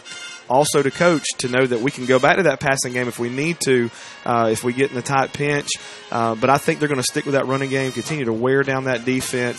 And at some point during the second half, you're going to see some big runs, whether it be from Joe, whether it be from Jack, or even Guerin, or maybe Seth. there's so many different options like we talked about. I like what I'm seeing. They're spreading it around, not just Joe. And that makes it tough for Joe. And, not that he's not talented enough to do it, but when everybody knows he's going to get the ball, it doesn't matter how good of a runner he is. When all 11 are coming after him, it's impossible to run the ball. So I think that's a good plan, and I think they're sticking with it and probably see some success here in the second half. I think you're right. Robbie, what's your thoughts on the first half? Well, Jesse alluded to how that there toward the end of the second half, how that we began to get some open holes and we began to seem like wear down their defensive line. And I think that's going to be key. It goes back to what I said in the beginning. Ground and pound that baby. And eventually you're going to break one of those. The offensive line just keeps laying on that defensive line. They're going to get tired. And Joe, Jack, one of those guys will break a long one, I believe. But I'm with Jesse. I think they need to go back to that air game just a little bit more, and let Sam see what he can do with it. Because I think that's been effective. We've had guys open every single down when we drop back to pass. But I'm telling you, Jack Adams made a crazy good catch down there with two defenders right on top of him. Sam's pass was right there in his arm, and he pretty much made a one-handed catch. Yeah. Well, to tag on to what you were talking about there about the passing game, the deeper we get in the playoffs, the further we get, we're going to have to be two-dimensional. We can't be just a run team. We've got to have that ability. He has the ability. Let him get some confidence in a game like this where he's being successful. If he throws another interception, so be it. Let him continue. At some point, he's going to get the feel of it once he passes continually, especially once he gets a feel for this defense. They can go over top of him. We saw that on that last play, a couple plays in the first half where he threw it deep. We can get behind the defense, give him a shot, let him see what he can do. Exactly right. I'm glad to see Sam throwing that ball. I think he's thrown more tonight than he has the whole season. And we thought he could just throw short passes earlier, but he has been airing that ball out. I have really been impressed. And like you say, the interception can be kind of a depressing, I guess, kind of hurt your feelings type moment, but you got to just bounce back from it. Yeah, and that first interception, the defender just played the ball well. The second interception was a little more on Sam because he didn't throw it to where only his receiver could catch it. He threw it more inside instead of outside, and that's what allowed the defender to come up and make that. So they'll make some adjustments, I know, at halftime and come back out here fired up and ready to play some football. Well, he won't throw it behind his receiver anymore. I can promise you that. Once you do it one time, you know what you're supposed to do. You put it where only your guy can catch it, and that experience that he's building that depth of passing the ball, and he's doing. I think he'll be fine. I think he'll be good. And as a former quarterback, you would know that. I'm sure. Yeah, absolutely. Right. Well, guys, I want to say a happy birthday. We got a couple of men that you guys are very well familiar with. Birthdays tomorrow. Mm-hmm. So our very own Pastor Mike White, his birthday is tomorrow, and his son-in-law, Pastor Michael Tadlock, his birthday is tomorrow also, and he's 20 years younger, which I'm not going to even guess. Nope. But anyway, okay. But we want to wish a happy birthday to our Pastor Mike White and to Pastor Michael Tadlock. Yep. And now, I know you think that we have just tons of nephews, but we only have just a handful. But one of our nephews, his wife, her birthday is tomorrow also. Our nephew Josh, his wife Jessie. Well, Jessica, we call her Jessie, but we've got a lot of Jessies in our family, as you know. But Jessie Allen, her birthday is tomorrow as well. So happy birthday and to all these folks, and hope they're having a great weekend. But going back to tonight's game, obviously the field is making a difference, but it's on both teams. Right. But, it's just something you just have to play with it. I mean, what else can you do? Yeah, anytime it's like this, it's a condition on the field. Both teams have to play on the same field, so it levels it. Whoever, it's not like we're the only ones dealing with having a moist ball. It's both teams, so you have to make those adjustments. You have to figure out what you have to do on offense, defense to keep your footing so you don't lose contain or you don't lose a block or you don't drop a pass or fumble the ball. But that's both teams having to make that adjustment, and that'll be, any situation you run up against when it's a natural thing like that. So, yeah, you're right. You have to make those adjustments. Well, I know we talked a lot about our offense, but our defense has really played well as well, other than, we gave them a little bit of a short field earlier, and they got down there and scored off the turnover. Mm-hmm. But, our defense has held them pretty good. They've defended the pass well and put pressure on the quarterback when he drops back the pass, and has defended the run well. And so, hats off to our defense. We just need them to come out here and play for another 24 minutes to get the job done. That's right. Got some more scores for you guys. This one of interest to you. At halftime, Bozeman 21, Jay 14. Bluntstown now over Vernon 26-7 at the half. And also Weehawken is down to Holmes County 18-0. And over at Navarre, it is Crestview still trailing 21-14 to them. So, looks like Bluntstown may be on their way to the conference championship next weekend. That's right. And Holmes County for Weehawken. And here, 15-8 at the half. We're going to take another break and be right back after this. For our live coverage of Baker Gator varsity football is Wise Equipment in Crestview. Wise Equipment specializes in sales and services of Kubota and John Deere mowers and tractors. They carry Steel and John Deere chainsaws, line trimmers, and blowers. Plus, they have John Deere toys. All products are backed by a manufacturer's warranty. Wise Equipment is located at 1147 South Verdon Boulevard in Crestview and can be reached at 850-682-3366.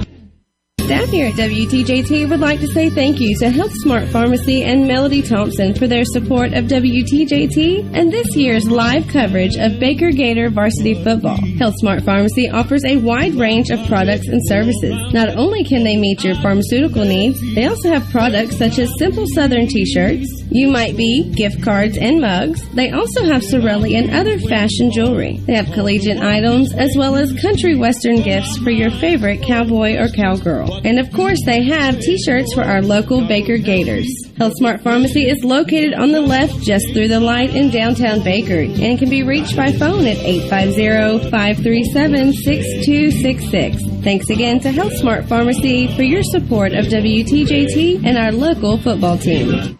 And welcome back to halftime and a few more scores for you. It is halftime and Freeport over South Walton 14-12. Escambia over Washington 42-7. Wow. And it's still Niceville over Leon 41-0. And we're going to let you guys, our listeners, listen to the Baker High School Marching Band perform their halftime show. So here they are.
Once again, ladies and gentlemen, your Baker High School Gators marching band. And you've been listening to the Baker High School Marching Band. It is halftime here. Baker 15, Port St. Joe 8. And want to say a shout out to one of our good friends, Shane Ward. Thanks for listening, Shane, to us tonight. Robbie Cole was on his way to try to catch Matt Brunson and give us some insight. And Jesse, again, this has got to be one of the, like I said, since the Northview game, one of the toughest games we have played. Just Port St. Joe, we knew they were good, right? But wow, they are really good. Yeah, their talent level is everything that we thought it would be coming into this game. And I know that we, like you said, we had that tight game against Northview. Most of the rest of our games have had a pretty good spread on them. We pretty well dominated up front. Backfield, defense, special teams, everything. But as far as talent goes, it looks like they've pretty close. I would say they're pretty close to the Northview team, if not a little bit better than the Northview team when it comes to raw talent.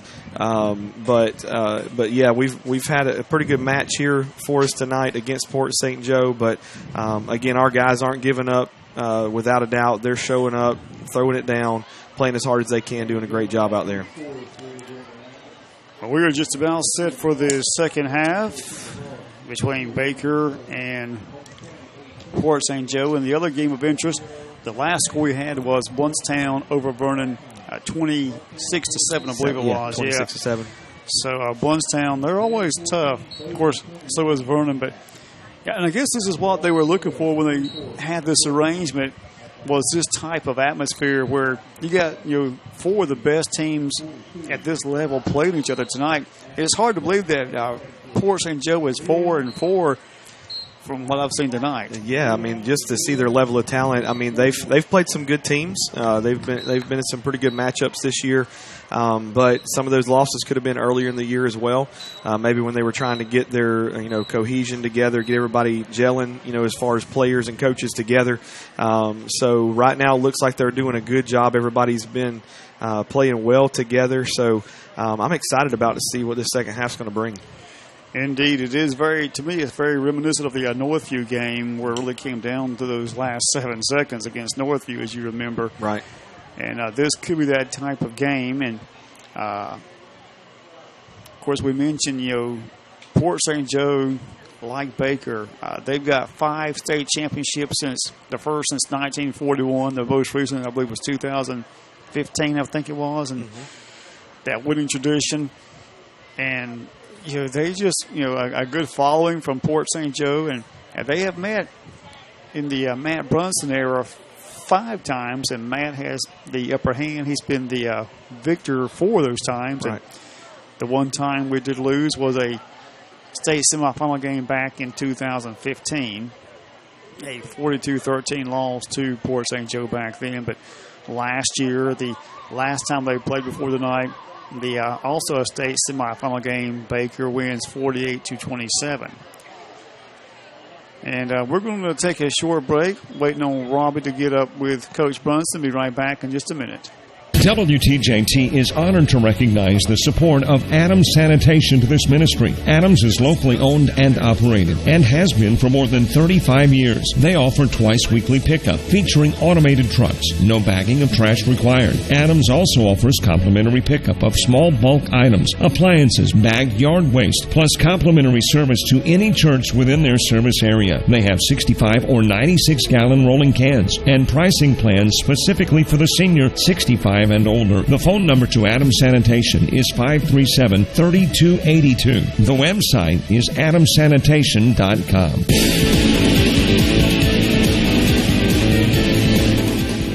Back to Baker High School, and Robbie Kolb on the field trying to catch up with head coach Matt Brunson. It is halftime. Baker 15 and Port St. Joe 8 in this conference playoff game. The winner goes to the championship game next weekend. And Robbie, are you catching up? Nah, he's too busy coaching, looks like. Good try, Robbie. We are just about set for the third quarter kickoff. Baker wearing their maroon jerseys tonight, the white numbers, maroon pants, and the Port St. Joe Sharks wearing their white jerseys with the purple numbers, purple pants, and gold helmets. Pierce Thompson set to kick off from his 40-yard line.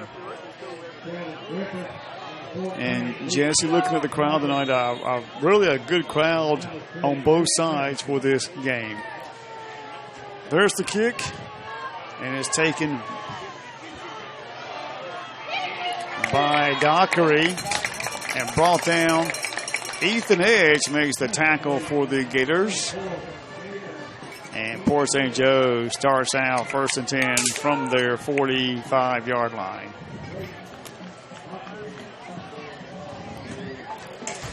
So now we'll see if those halftime adjustments will pan out for the Baker Gators.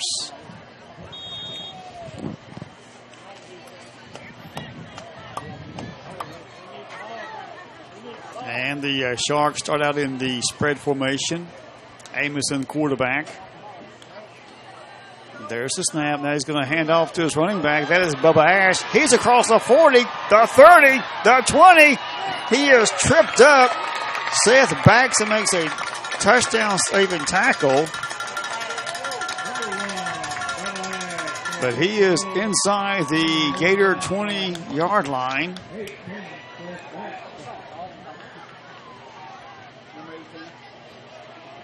And Bubba Ash just busts through that line and actually gets down to the 10-yard line. That was a 45-yard run by Bubba.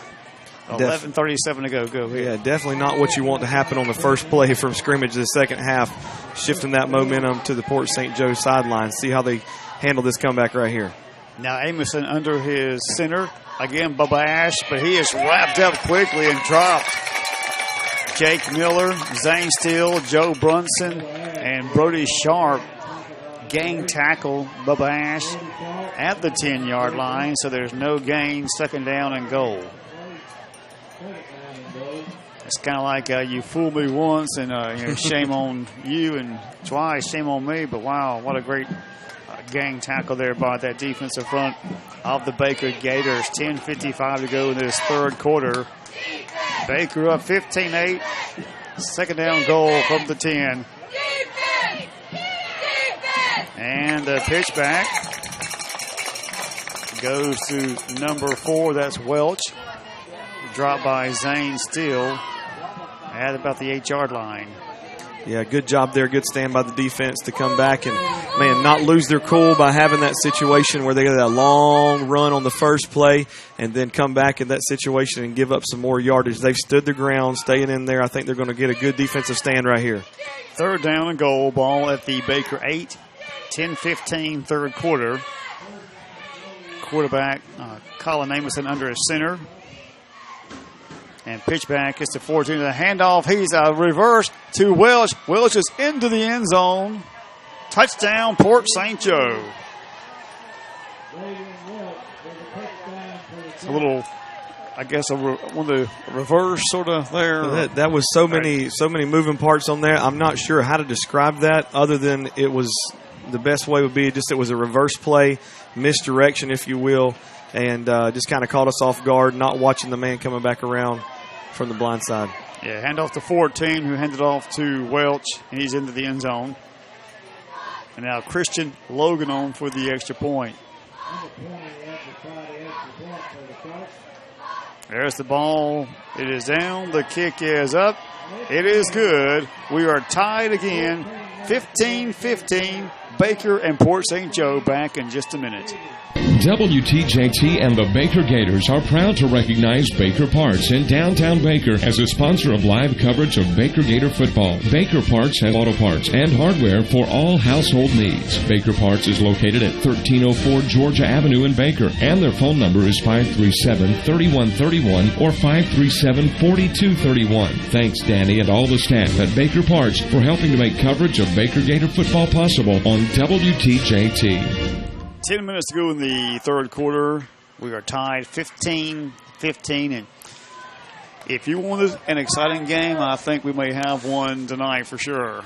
It's like it's going to be back and forth in this second half. Port St. Joe came out with, guns blazing on that offense, and they have shown that they have the ability to do a quick score. And that's something we're going to have to really watch out for is that big play. It shifted that momentum quite a bit. You can just feel it in the stadium when they made that big, long run.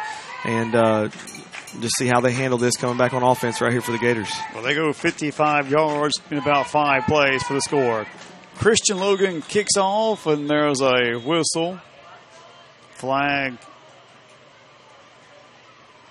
Well, there's no flag. Was there? Not sure what happened there.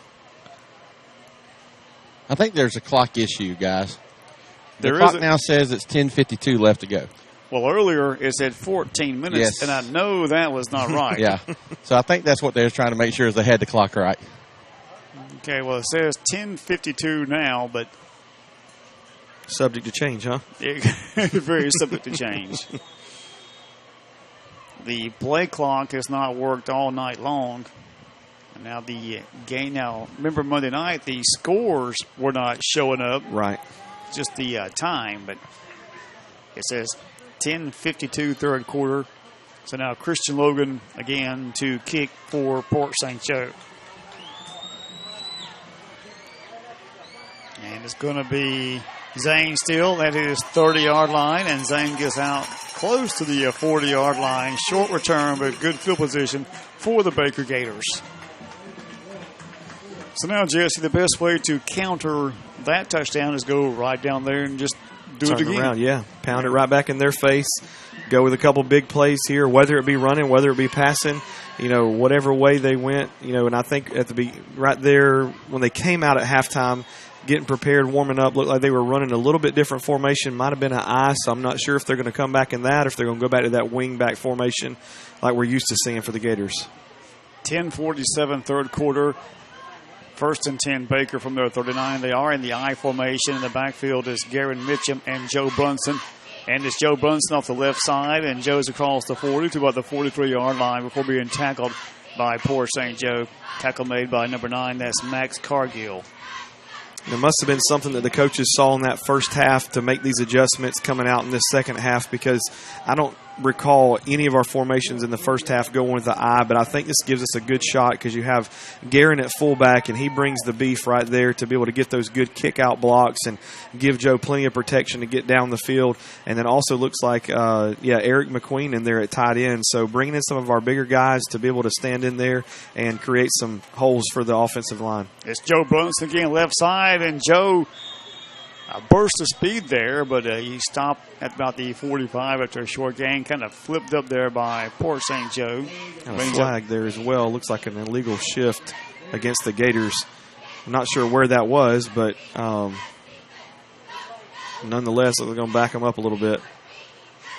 That is the correct call. Jesse does back him up. It's like 2nd down, then 12.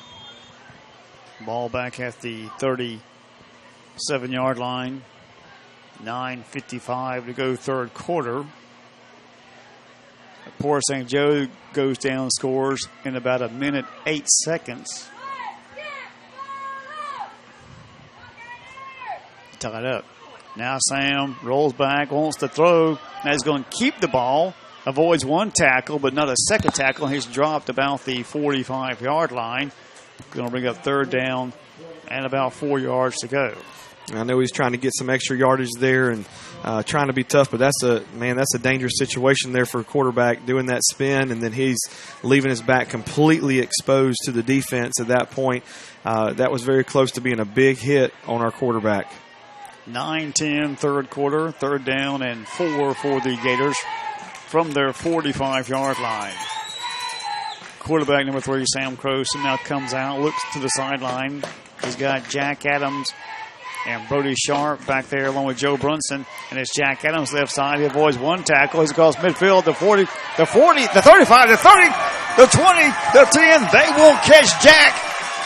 He's into the end zone. Touchdown, Baker Gators. And Jesse, no flags, no yellow, no pink. We are good to go. And yes, that's sir. how you counter the opponent's touchdown.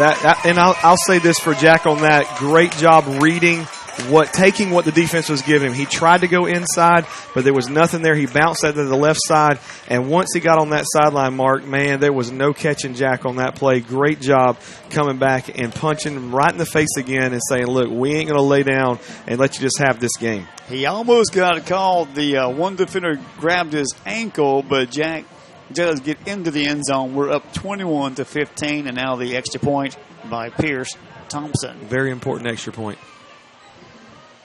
There's the snap. The ball is down. The kick is up, but it's no good. So with 8:46 to go in the third, your score remains Baker 21, Port St. Joe 15. Back after this.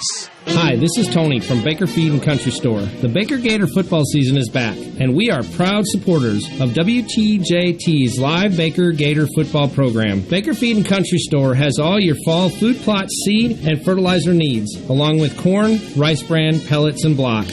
We carry Justin boots, belts, wallets, and Wrangler jeans. Baker Feed and Country Store is located on the right at the light in downtown Baker and can be reached by phone 537-1000. Again, that's 537-1000. Go Gators! And welcome back. And Jesse, you nailed it. You said it is the all-important extra point.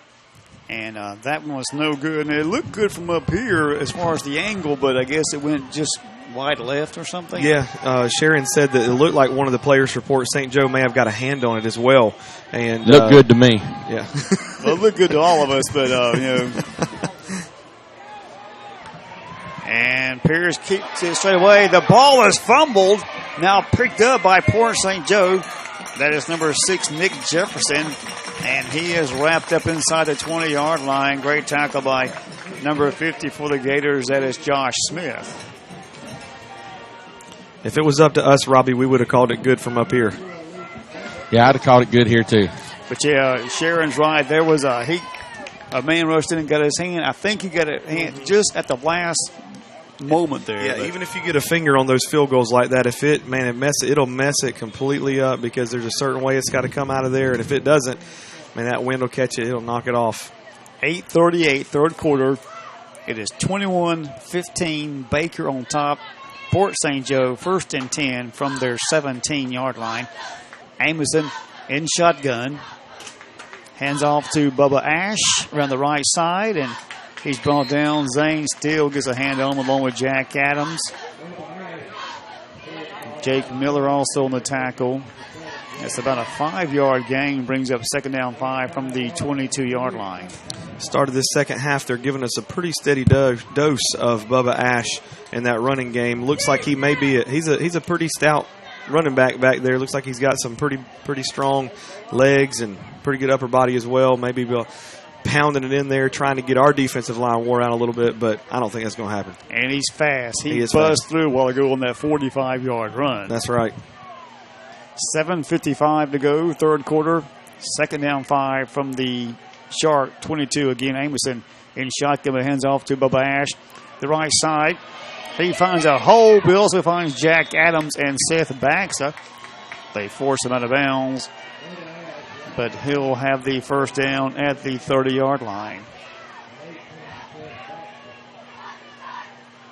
And it stops the clock at 7:43 in the third quarter. But, yeah, Bubba Ash seems to be their workhorse.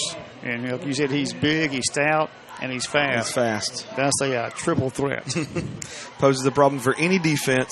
But if our guys will stay in their lanes, stay where they got to be, our defensive ends keep contained, directing back into those beefy linebackers where we got Brunson in there, Baxa. It looks like maybe Ethan Edge in there. Man, those big guys will be able to take him down anytime. 1st and 10, handoff goes to 14. And he's out across the 45 and tripped up. Garrett Mitchum trips him up near the 37-yard line. Brings up 2nd down and 3 for the Sharks.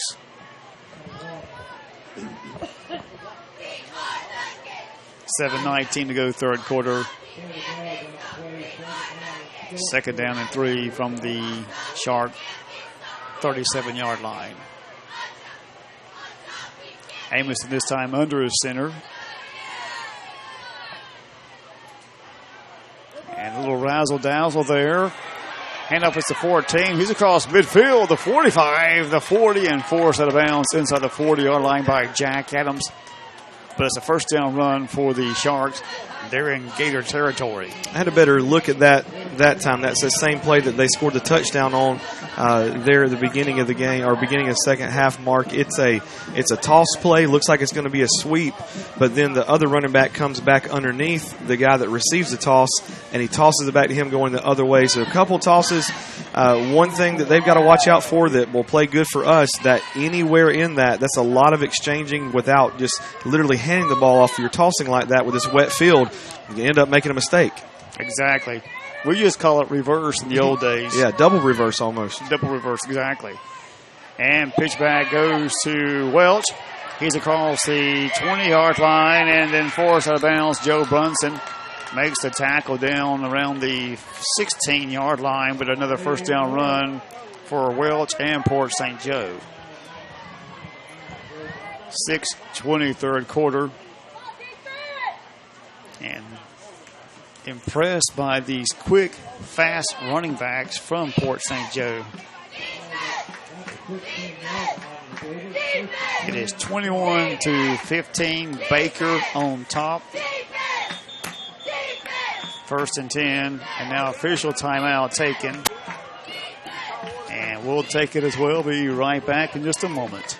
WTJT would like to thank Jason Norton and Baker Metalworks for allowing us to bring live Baker Gator football coverage to the listeners of WTJT. Baker Metalworks offers a large variety of colors, and they are all Energy Star rated. They have 4 profile styles with 29 and 26 gauge. They also have delivery available, and all of their materials are Florida product approved. Baker Metalworks is located at 5846 Highway 189 in Baker. They can be reached by phone at 850-537-2010. Thanks again to Baker Metalworks for all of your support here at WTJT.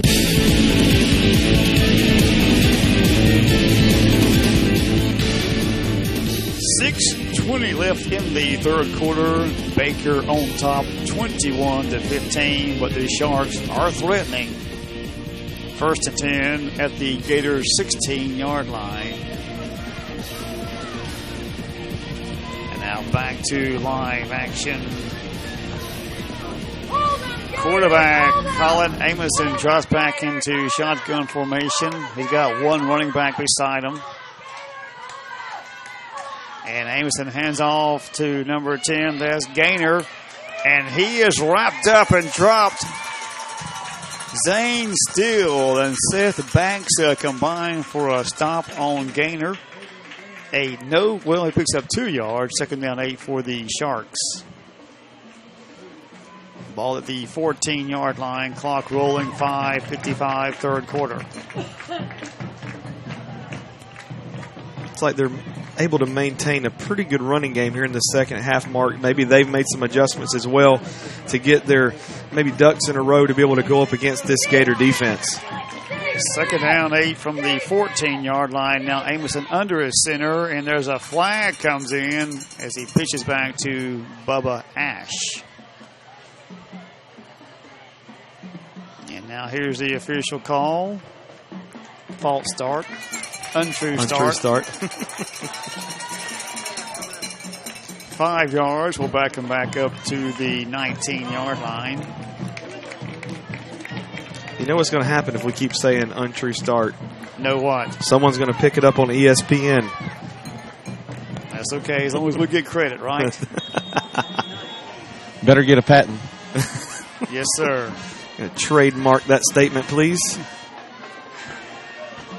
Second down and 13 from the 19-yard line. 5:20 to go, third quarter.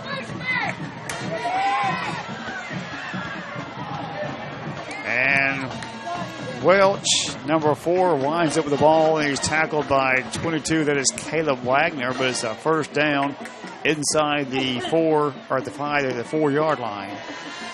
And Jesse, I got confused on that play. I couldn't tell who had the ball. That's that play they've been doing this second half. Like I said, I didn't see that in the first half. Looks like a play they added maybe the second half, or maybe they were holding it back to the second half if they needed it. But it's that toss reverse. And I'm telling you, if they continue to do it at some point, if they're not true on their handling the ball, it's going to be a nightmare for them, because that ball will be loose in the backfield and put us in a good spot. But right now, we really need our defensive line to step up and hold them right here.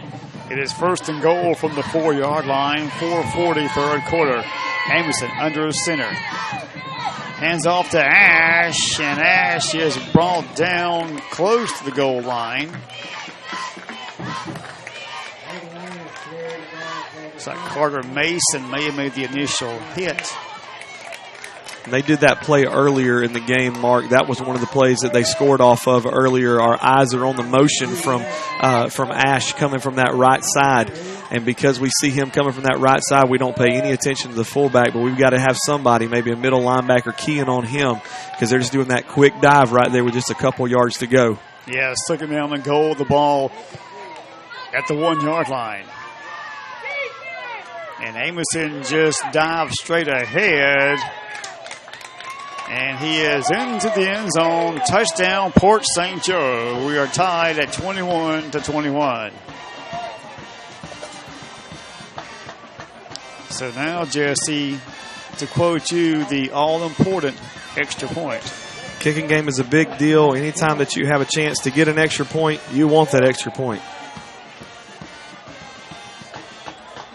And set to kick it is number 20, Christian Logan. And see how he does here. There's the snap. Ball's down. The kick is blocked. And it's picked up by number 14, but is blown dead. They cannot advance a block kick. Oh, well, I guess not. They can't. We can, I think, at that point, but I don't think they can pick it up. That's and go. right. Now, had it just been like a muff snap, but great. And I'm not sure, Robbie Kolb, who blocked that kick? Did you see? Well, I had stepped around the back behind the goalpost to try to see if it was good this time. And I didn't really see who it was, but there was somebody that went right up the middle, 34, got their hands on it. Zane Steele, or not Zane Steele, but 34? Shane White. Shane White, I'm sorry. That's right. Shane White. But guys, on anything, it doesn't matter on the extra point. It cannot be advanced at all in high school. Okay. Well, the defense, okay. That's right, corrected. because I think we saw that one game this year anyway. Right. Yeah, I stand corrected on that. My bad. Well, nonetheless, wow, what a... almost like a mirror image, but now we are tied 21-21, 3:50 in the third quarter. And Jesse, real quick, a couple more scores. Bozeman now leads Jay 28-14 in the third, and Navarre rolling over Crestview 31-14. That's surprising. It is surprising. But now Crestview also had one of those short weeks. Mm-hmm. Of course, I guess Navarre may have too. I'm not real sure, but anyway. So now Christian Logan set to kick for Port St. Joe. And this one's going to sail out of bounds. And so now do they kick over, or do we just take the ball with the penalty yards? Do they have the option? I don't know. They're discussing it right there between Coach Brunson and the linesman. Well, it looks like he is waving the return team back onto the field. Free kick. So now they'll back them up, 5 yards? Yeah.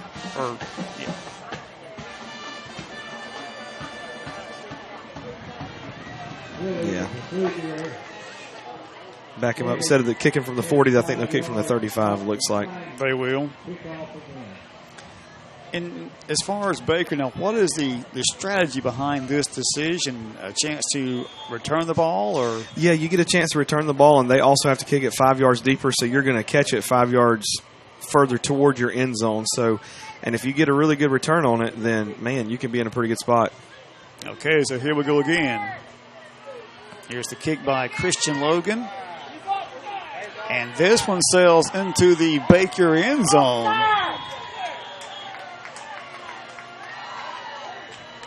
So they will have the ball at the 20-yard line, or is it 25 in high school? There's a couple different rules we're trying to play with here. Yeah, we'll see where they put the ball at. Looks like it will be the 25-yard line. No. The 20. The 20, okay. So we lost 15 yards on that. That's another downfall to re-kicking it, I guess. 3:50, third quarter, Baker 21, Port St. Joe 21. And their kicker has a pretty good leg. He laid into that one. He did. I didn't realize he could kick it that far because he's been pooching it kind of like we do. But, man, if he would have had some height on that, that might have went in the end zone in the air. They have. It did kind of roll into the end zone. So 1st and 10, Baker from their 20-yard line. Sam Croson under center, Dylan LaFleur. And hands off to Joe Brunson, and Joe cuts it up the middle, and Joe's to the 25-yard line. Tackle made by Austin Ard. We're getting positive gains pretty much on every time we touch the ball here on these runs. Joe's getting up the field 5-6 yards. Not his traditional 10-yard average that we're used to seeing. But I have to believe, kind of like what Robbie was talking about at halftime, at some point they're going to catch all their blocks. Everybody's going to be in the right position, and we're going to see one of those really big runs break out here. Clock rolling at 3:15, third quarter. We're tied at 21 apiece. And now Sam under center. And again, hands off to Joe Brunson. Joe finds a hole, calls the 35, the 40, the 45. He makes a lead over one shark and is brought down at the Port St. Joe 48-yard line. And Jesse, you just said that about the big run. Yeah, right off the bat, man, they get around the edge. He gets to the corner. That time we were able to seal the end and not have to run it back inside. He was able to bounce it out, kind of like Jack was on the last possession that we had. He was able to get to that outside corner and jumping over players, running through players, did a great job. 2:55 to go, third quarter, tied at 21. 1st and 10, Baker from the Shark 48-yard line. And now Sam looks to the sideline. Some confusion on someone's part.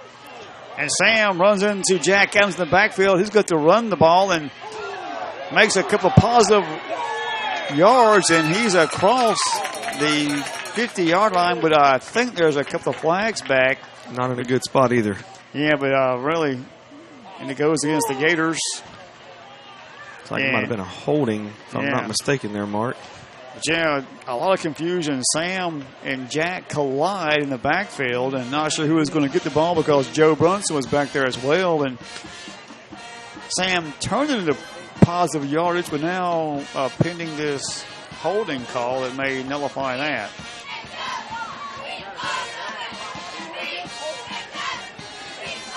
And not sure what he did, a hold, and then he kind of hit his fist together, and not sure what that is. Robbie, any ideas what that call was? We've seen that a couple times this year.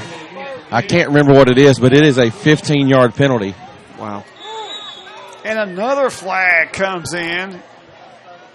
Unsportsman against the Gators. Someone said or did something, and I don't know if that goes on the coaching staff or the players, but now they're going to back it up 15 more yards. Right now it's at the Baker 30, but they're coming back even further. And Jesse, tempers could be starting to flare on the field. Clock is stopped at 2:22, third quarter. And they are marching the ball back to the Gator 15-yard line. And now a timeout taken by the Gators to try to get all this under control there. We'll be right back after this.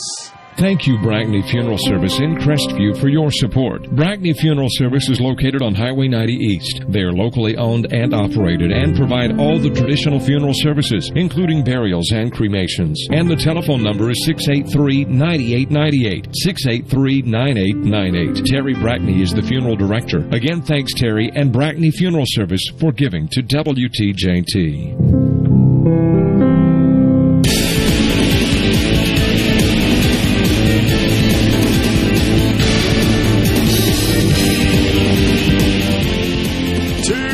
2:22 to go, third quarter. Baker and Port St. Joe tied at 21.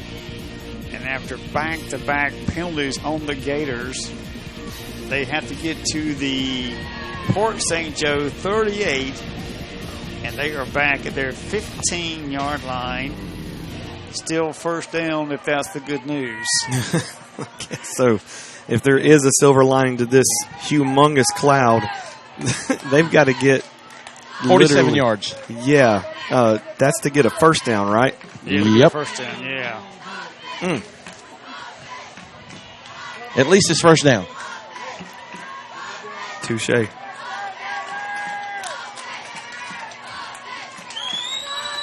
now for the first time tonight, it is a Wildcat formation for the Gators. And Joe Brunson, he's across the 40-yard line, the 50, the 45, the 35, the 30. He cuts it back to the inside. 10-5, touchdown, Joe Brunson. 85-yard run. No flags that we can see. I think there was one at the end of the play there for a little bit of celebration, it looked like. Well, Jesse, if I just busted through 11 defensive players and went 85 yards, I would too. But, wow, what a run by Joe Brunson. And they were in that Wildcat formation. Yeah, that was impressive. Because Sam Croson was split wide to the right that time. But well, I guess Joe wasn't really concerned with getting a first down on that. He was more thinking touchdown. Well, he got the first down and then some. Wow. Guys, I think that the touchdown's going to be good. I think the flag's going to be a dead ball foul. So, yeah, he kind of, when he got about the 5-yard line, he kind of turned around and just showboated. I don't know that he was showboating. Showboating would have been diving in the end zone or something like that. I'm not exactly sure what their call was on there, but apparently, obviously, our fans are not very happy about it. Very obviously. And now Coach Brunson has his team over on the sideline. Now, will they? They'll assess that, I think, on the kick, if I'm not mistaken. It appears they're assessing it on the extra point. Well, the extra point. I'm sorry, extra point. It is 27-21, 2:06 to play third quarter. An 85-yard touchdown run by Joe Brunson and another unsportsmanlike. So that's 45 yards worth of penalties on this drive alone. Right.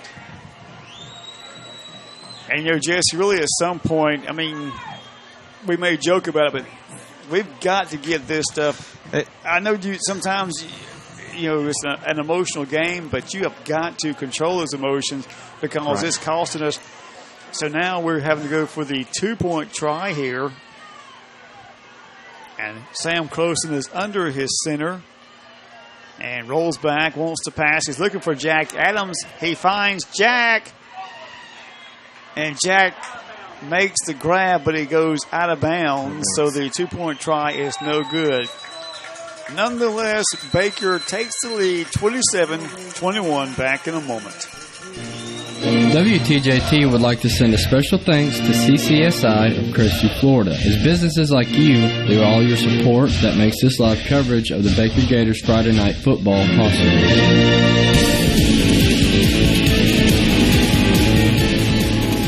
In the fourth quarter, Northview over Chipley 46-14. The Chiefs over the Tigers in the fourth quarter. And here it is 27-21 with 2:06 left in the third. And what a great run by Joe Brunson from the Wildcat. He breaks to the right side, cuts it back in, just runs right past several Sharks. Left them just standing still, and they get a great block downfield and gets in the end zone. Well, those penalties, Mark, that you talked about, it may not be a big deal right now, but when you get in the playoffs and it's do or die every single game and you get 45 yards worth of penalties in one drive, that's tough to come back from. Pierce Thompson kicks the ball away. And it's picked up by Port St. Joe, and he's gang tackled near the 36-yard line.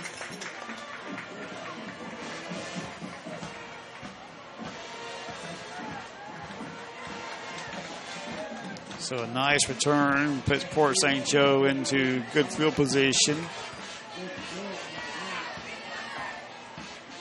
Ball is placed at the Shark 39-yard line. A minute 57 to go in this third quarter. 27-21. Gators on top.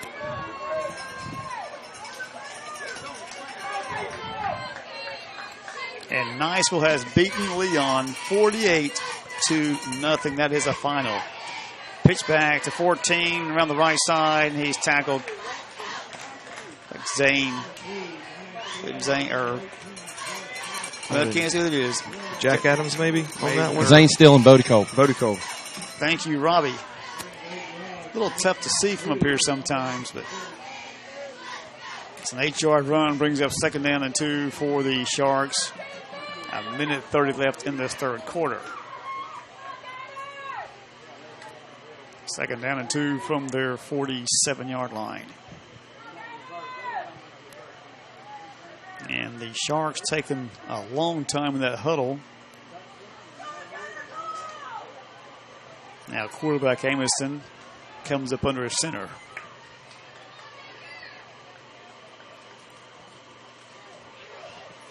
And hands off to Jefferson right side, and he's close to midfield. First down for the Sharks. We're at 59 seconds in the third quarter.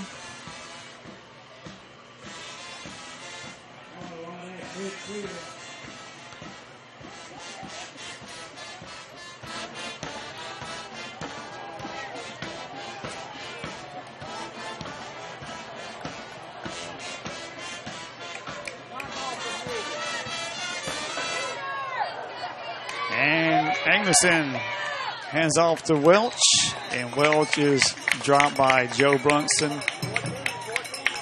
and Seth Baxa. Consistently pounding that run game right here at this point in the game. I think they're trying their best to wear down our defensive line, but our guys are staying right there with them. Looks like they're getting on it. I even saw one of our players just hustle off the field right there. He had a lot of gas in there. He was coming hard getting off that field. Yeah, that was Carter Mason hustling off the field. And we're down to the final 5 seconds. It is 2nd down and 6 for Port St. Joe at the Baker 46-yard line. That's the end of 3 quarters. At the end of 3, Baker 27, Port St. Joe 21. Back in a moment. WTJT is honored to recognize a donation from Edge Painting Incorporated. Derek and his crew specialize in interior and exterior repaints, pressure washing, cabinet refinishing, wood and concrete staining, just to name a few. Edge Painting Incorporated has you covered. The number to schedule your free estimate is 850-537-2396. 850-537-2396. Owners Derek and Nikki Edge are proud supporters of Baker Athletics. Go Gators!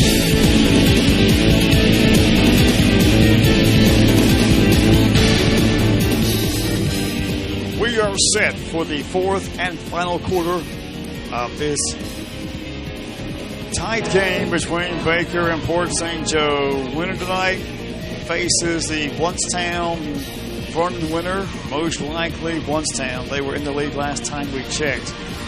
Here is 27-21. Baker on top of Port St. Joe as we start this 4th quarter from Baker. 2nd down and 6 for the Sharks at the Gator 46-yard line.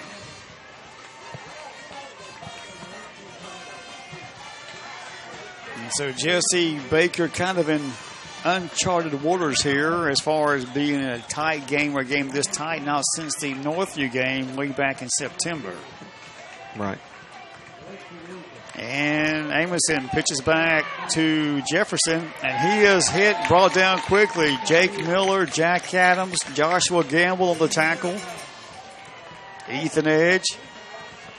He does pick up a couple of yards to the 45-yard line. It is 3rd down and 5 now for Port St. Joe. And, of course, they're in 4-down territory here. I'm sure they'll go for it if they don't get it this time. Yeah, they'll have to. And normally at this time, we're getting some of our second stringer in there, getting some practice and getting some experience. But our starters are still out there right now, and they should be. So they're going to have to muster up some strength to go 4 quarters tonight. Exactly. 11-17 to go in the ball game. Amison, a little double reverse, and it's 14 around the right side. He's still going, and finally he's forced out of bounds near the 25-yard line. He nearly broke that one. It is a first down, however. 1st and 10 for Port St. Joe. Ball placed at the Baker 25-yard line. 11:07 to go in the ball game. 27-21 Baker. Yeah, that's a tough play to defend. They've been having very good success on that tonight, that double reverse there. And your natural inclination as a linebacker or defensive lineman is to go with the first motion you see that ball have. So when you toss it and they come around and toss it again, you're already out of position, leaning this way, and it's hard to get back in position and defend that run back around the left side. You have to keep containment. That's right. Keep containment. That's right. So 1st and 10 from the Baker 25, and handoff goes to Jefferson. He slips down, and I thought I saw a flag come in. Maybe not. Maybe it might have been just a towel. Devin Jordan it's a flag. Is it?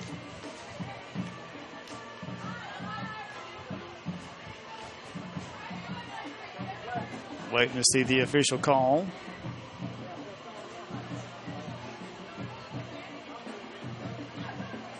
It is.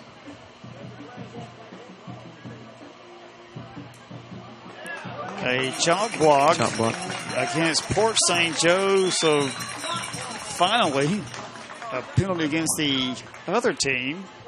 That'll back them up 10 yards right there, Mark. Well, maybe 15. I think it's a 15-yarder. Yeah, 15-yard penalty. Place the ball back at the Baker 43-yard line. And I will say on that play, Devin Jordan almost grabbed the quarterback. He was through there so quick. He almost grabbed the quarterback before he had a chance to hand the ball off. He may have got the jersey, and that may have been what caused a little bit of a delay on the handoff there. So a lot of backfield confusion right there by early move by Devin Jordan getting in there in the backfield. Well, Jefferson also slipped down once he got the ball anyhow. It was a no gain, but now it's going to be first. They have to get to the 15-yard line, so it's first down and about 28 yards to go. And now Amison drops back into shotgun formation. Hands off to Bubba Ash, and he is brought down quickly. Big number 72, that is Matthew McClure, just wraps him up, and I think he's the tallest guy on our team, Matthew McClure, but number 72, he just locks up Ash and brings him down. Maybe a yard gain, now 2nd down and about 27 yards to go. Yeah, Ash had nowhere to go on that play. Met right there at the line by a great defensive line led by McClure on that play. If they can keep that intensity up on these next couple plays, I think we'll see a turnover right here.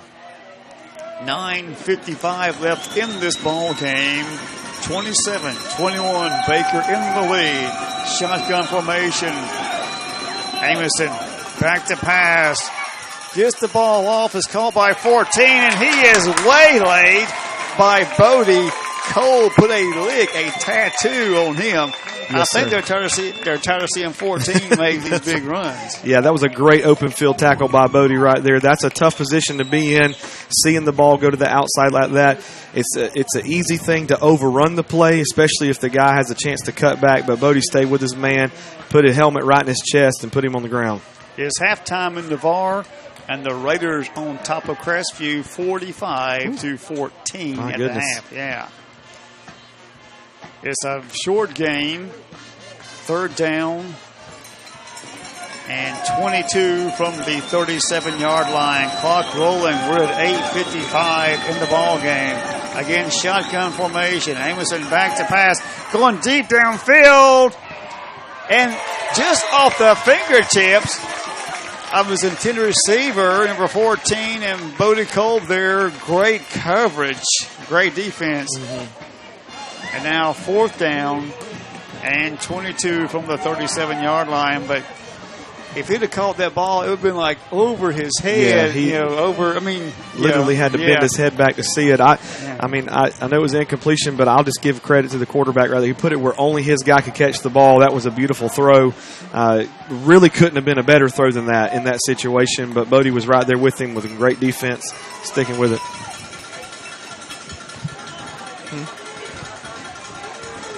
8:48. What's our press box reporter saying? I don't know. What's she saying? What was that sideline report right there?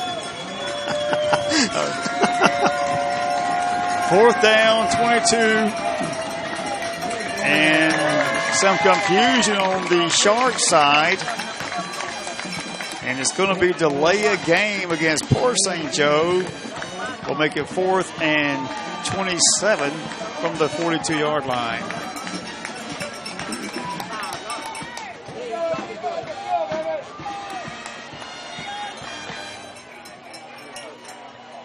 That's going to back them up and put them in a situation where they have to get even more to get this first down, Mark. So now they are in punt formation. Joe Brunson at his 12. A high snap. He gets the ball down. It's a high punt. And they're being waved off. Let the ball bounce. And it's down by number 5, Russ, for the Sharks. So a great defensive stand by the Gators, of course, helped with a one penalty.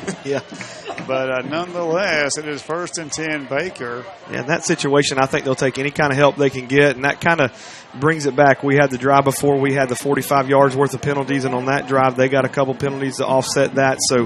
So maybe our teams are starting to figure out, hey, let's just play the game. Let's do this thing right and not make any mistakes right here. And I think this is a huge drive for the Gators. If they can put this in, it's going to give them a huge chance to finish this game out. Hey, Jesse, real quick. In the 4th, it is Sneads 35 and Jefferson 20. And in the 4th, Bluntstown 26, Vernon 13. And it's, again, the Wildcat formation, Joe Brunson. And this time he does not get 85 yards. He gets a couple of yards. But it brings up 2nd down and long for the Gators. Ball at the 27-yard line. 8:21 to go in the ball game. Yeah, interesting choice on the Wildcat. I don't know that we've seen that, but maybe a couple times this year, right? Not consistently, I know that. It may have been 1 or 2 plays here and there, but I know we ran it a lot last year and had some success with it, but maybe it's just a control thing, maybe keeping that clock moving, keeping the ball without having to go hand-to-hand with it, but just getting it straight to Joe, letting him put it straight ahead and put the head down and do what he does best. Right, it's a direct snap to your running back without having to hand off. And again, now quarterback Sam Croson is wide left. Again, Joe Brunson in that Wildcat formation.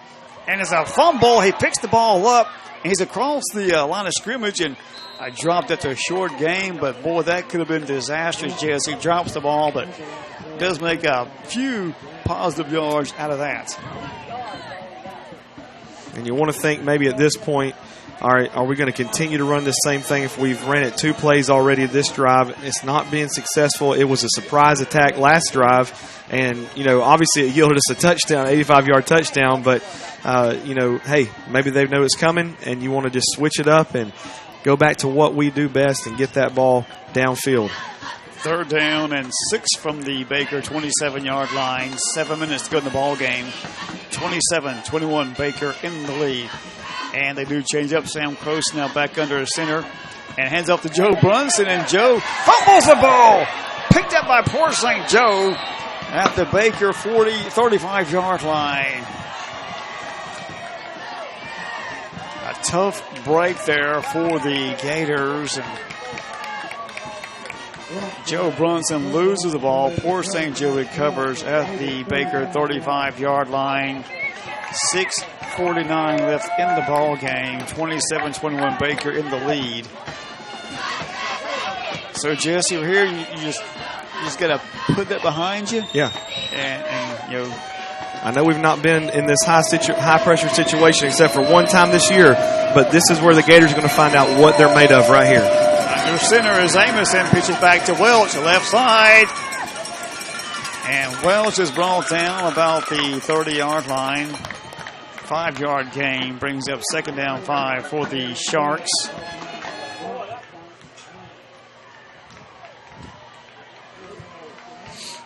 Clock rolling at 6.5 minutes to go in the ball game.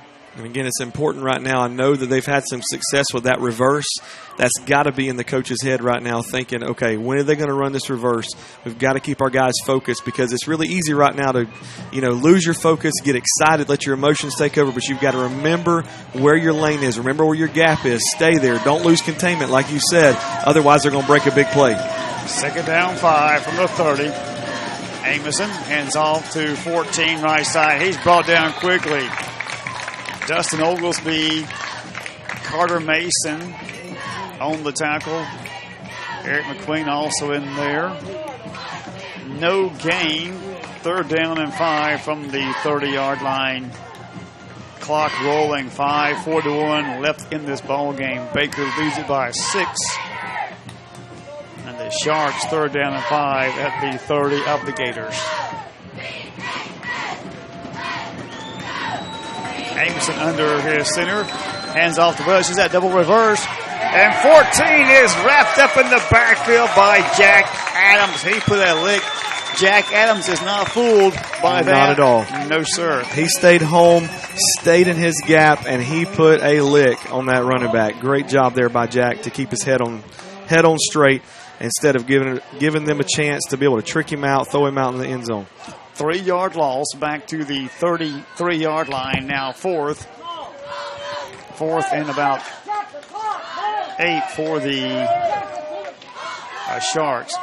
Clock rolling. 4:45 to go in this ball game. 4th and 7 from the 33.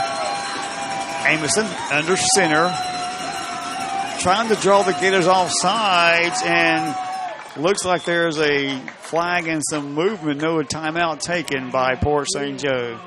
With 4:35 left in the ball game, Baker on top. Back in a moment. Pastor White and the congregation of Milligan Assembly of God are proud sponsors of Baker Gator football.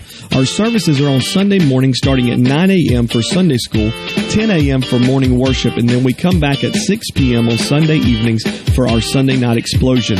Our midweek service begins on Wednesday nights, and it starts at 6:45 for our Kids Call ministry, and then 7 p.m. for our evening worship service on Wednesday nights.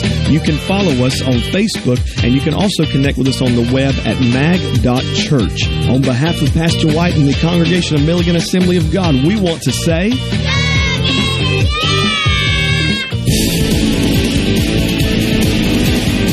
4:35 left in the ball game. Baker 27, Port St. Joe 21. The Sharks are threatening. 4th down and 7 from the Baker 33-yard line.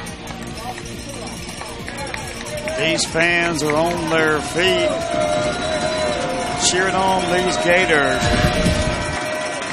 A tight situation here now. Quarterback for Port St. Joe, Amison under his center. And he wants to pass, and he's going to be brought down. He gets the ball off.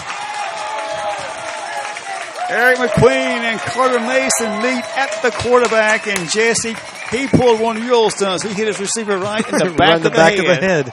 Man, that was an impressive stand by our defense right there. They stepped up. When the pressure was on, they didn't falter. They didn't fail. They didn't give in to the trickery and all this misdirection. They stayed where they were supposed to be, stayed with their men. And, man, they got to that quarterback, and they messed up that play, because I have a feeling, I was looking back this way as he was getting ready to throw, that there was a guy open.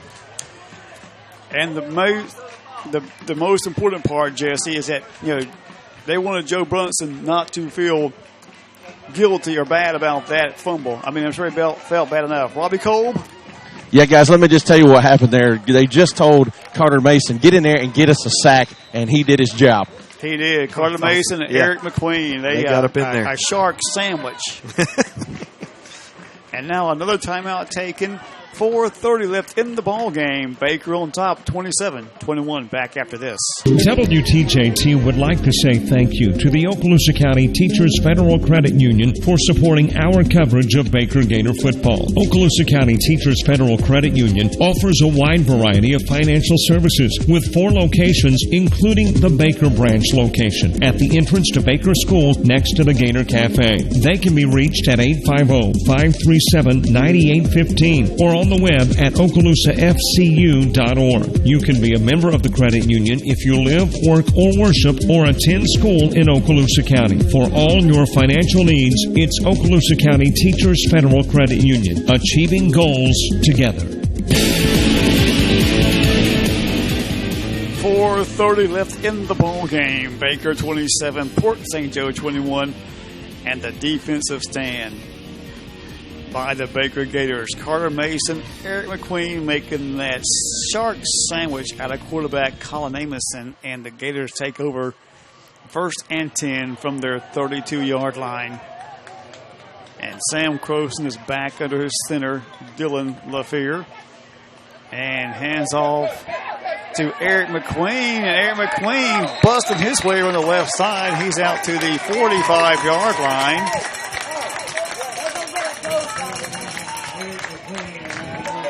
And Jesse, some jawing still going back and forth between a couple of players. It's a first down run by Eric McQueen. And, we were wondering when we would see Eric get the ball, and finally he gets the ball and makes a first down on his first run. We have a McQueen sighting out there on the field. McQueen sighting, exactly. Clock rolling, 4 minutes left in the ball game. Baker with a 6-point lead, 27-21, but they had the ball 1st and 10 at the 44. Again, Eric McQueen left side, and just maybe 2 or 3 yards this time, but it's positive yardage, and I think there's a flag down. I saw some pink, but it could have just been a towel as well. Yeah, I want to highlight what you said right before we went to the break right there. That big defensive stand that the Gators just had takes a little bit of the weight off of Brunson's shoulders. I know with him fumbling that ball there to end that drive that we had a minute ago going to possibly take another score ahead, that takes a lot of relief off of him to think that, wow, okay, that wasn't the mistake that did us in. Well, the same way with an interception as well, 2nd down, 7 from the 47-yard line. 3 minutes to go. Joe Brunson gets the handoff, and Joe's across the midfield to the 48 of the Sharks. Still shy of the first down, but a good run. And Jesse, this time he holds on to that ball, so that's always a good sign as well. Yeah, that time he had both hands tightly wrapped, or both arms rather, wrapped tightly around that ball. He's going to make sure that nobody gets that ball except for him. And the clock is rolling. We're at 2:37 left in the ball game. Baker leads 27-21. It is 3rd down and 2 from the 48 of Port St. Joe. This is a huge play right here, Mark. Exactly. Sam Croson under his center. In the backfield is Garen Mitchum. And it's Joe Brunson with the handoff right side. And Joe is going to be stopped. A short gain. It is very close to a first down. See what kind of mark they give us. They're going to measure it, it looks like, Mark. 2:03 left in the ball game. Now, Jesse, we're looking like right at it. It looks like he's maybe just short. Yeah, it looks like he's going to be short a little bit. So now, Coach Brunson, what do you do? Whew. That's a tough call right there. Special teams is always risky. If you had a punter that was consistent and going after it, you would definitely pin them back as far as you can back there and make them, if they're going to score this winning touchdown, make them march 100 yards to do it.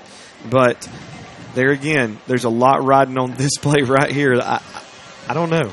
I would probably line up my big guys and get up in there and just go toe-to-toe and just hammer it out. Give it to Joe, put him right behind Garen, put him right behind Eric and Ethan, and just drive it right down the middle, see what happens.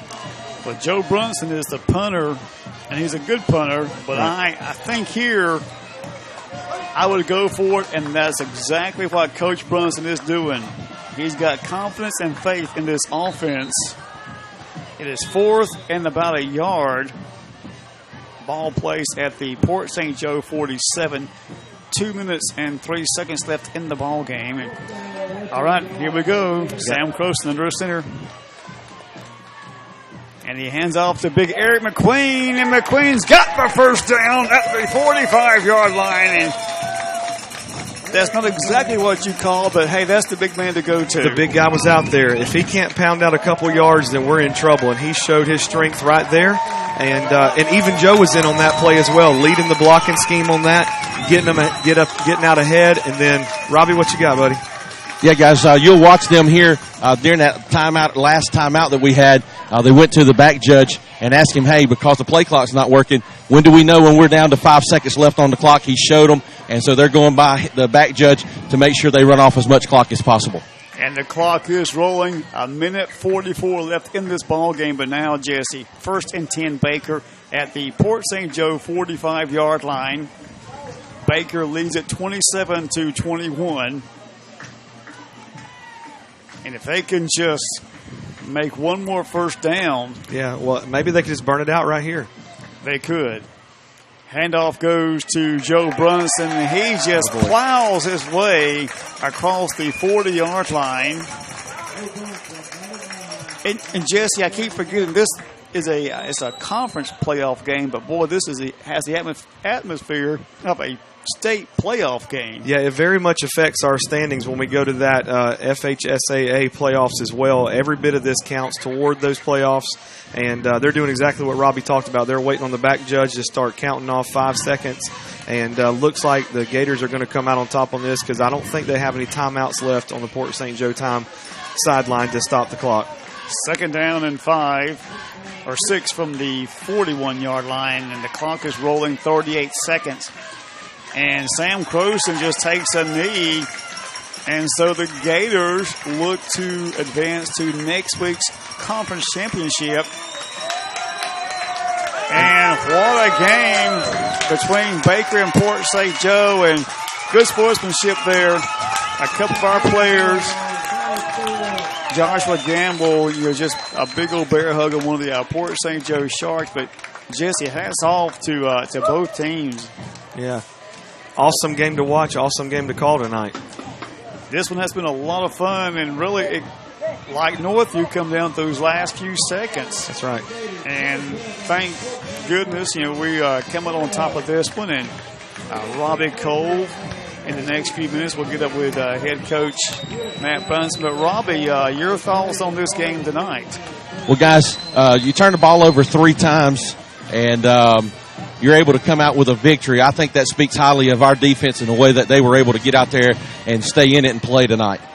That's exactly right. Exactly right. Because usually turnovers, the team with the most turnovers, sometimes the one that loses the game. That's right. But tonight, even when we made those turnovers, the defense, every time the defense came up and just they took control and just kept us in this game. It's that thought process. When your feet are held to the fire, you find out what you're made of. And in this situation, like you said, we've only been in this spot really only one time against Northview this year, and the Gators prevailed there. Tonight, we saw a very talented Port St. Joe team come into our home field and give us a good run for our money. But when really push came to shove, the rubber met the road, whatever you want to call it, however you frame that, the guys showed up and played tonight. Our defense did great. Our passing game showed up when we needed it to show up. Our running game showed up when we needed it to show up. And the Gators just did a great job tonight. And this was a real good test for the Baker Gators. We knew Port St. Joe was good. Right. And they'll face some more good teams next weekend and then into the playoffs. And so a great test here for the Baker Gators. But, hats off to Port St. Joe. What a great game they played tonight. And they kept Baker on their toes. No easy win tonight for sure.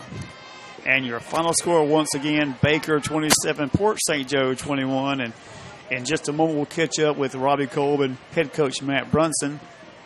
So, Jesse, most likely next weekend, we have a final score? Final score. 42-13, Blountstown over Vernon. Wow. They really came on strong in that fourth quarter. They scored 16 points in the fourth quarter to max that out. Well, Blountstown has been a thorn in our side for several years. And I doubt there'll be any easy game next weekend against Blountstown when we go to Panama City. That's right. So we'll be looking forward to that. Blountstown and Baker in the conference championship, the first year of the Sunshine State Athletic Conference. And I've lost Robbie Cole. I'm right here, guys. Okay. Give me that Bluntstown again. Bluntstown score? I think it was, let's see here. Pull it back up. 42-13. Yeah, 42-14. Well, guys, or 13. I'm with Coach Brunson. Coach, a little bit of a struggle tonight for your Gators, but was able to come out victorious tonight. Yeah, listen, Port St. Joe's got a good team, and Greg Jordan does a great job, and we've matched up every year, I think, over the past 5 or 6 years, and we come off a short week after playing Monday night, and, they gave us all we want, but down this stretch of games, there ain't going to be any easy ones. A possibility, playing Bluntstown in the championship game next Saturday is going to be very tough. Us and Bluntstown are the only 2 undefeateds left in 1A. And after that, we hopefully get a week off before we start the playoffs, and then it could be Northview, Vernon, Bluntstown again. So it's going to be tough. And these kids, listen, to be 9-0 and to fight like they did tonight, that was unbelievable. So we will take this win for sure, and we'll learn from it, and hopefully, get a little stamina down the road, because we definitely had to play bell to bell 4 quarters tonight. So that was good to see. Well, Coach, I thought one of the biggest plays of the night probably was that last play they had on 4th down. I heard y'all tell Carter Mason go in there and get a sack, and he got in there and got in the quarterback's face. Yeah, listen, when we needed pressure, they made a play. We got adjusted to the little counter play. They hurt us. But now, a big play in the game was that Sam hitting Jack Adams right before the half in the end zone. That was a huge play. But there was definitely some momentum swings, and it was a great high school football game. Well, Coach, we'll be able to say we're one of the first ever, we are the first ever, other than Bluntstown, to play in that conference championship. How's that feel? Yeah, that was our goal, to make it to Panama City and play next Saturday. So we're there, and we'll get ready and see how it goes. All right, Coach, good luck next week. All right, thanks, Robbie. So next Saturday, the 2nd of November, we'll be in Panama City. Now, that will be the 7:30 game. 7:30 game, right. In Tommy Oliver Stadium in Panama City. So we plan to be there. And if you can't, just tune in, right? Tune in, that's right. Yep. Okay. Well, that's going to wrap it up from Baker, Florida. On behalf of Robbie Kolb and Jesse Jernigan, I'm Mark Forehand. Have a great weekend.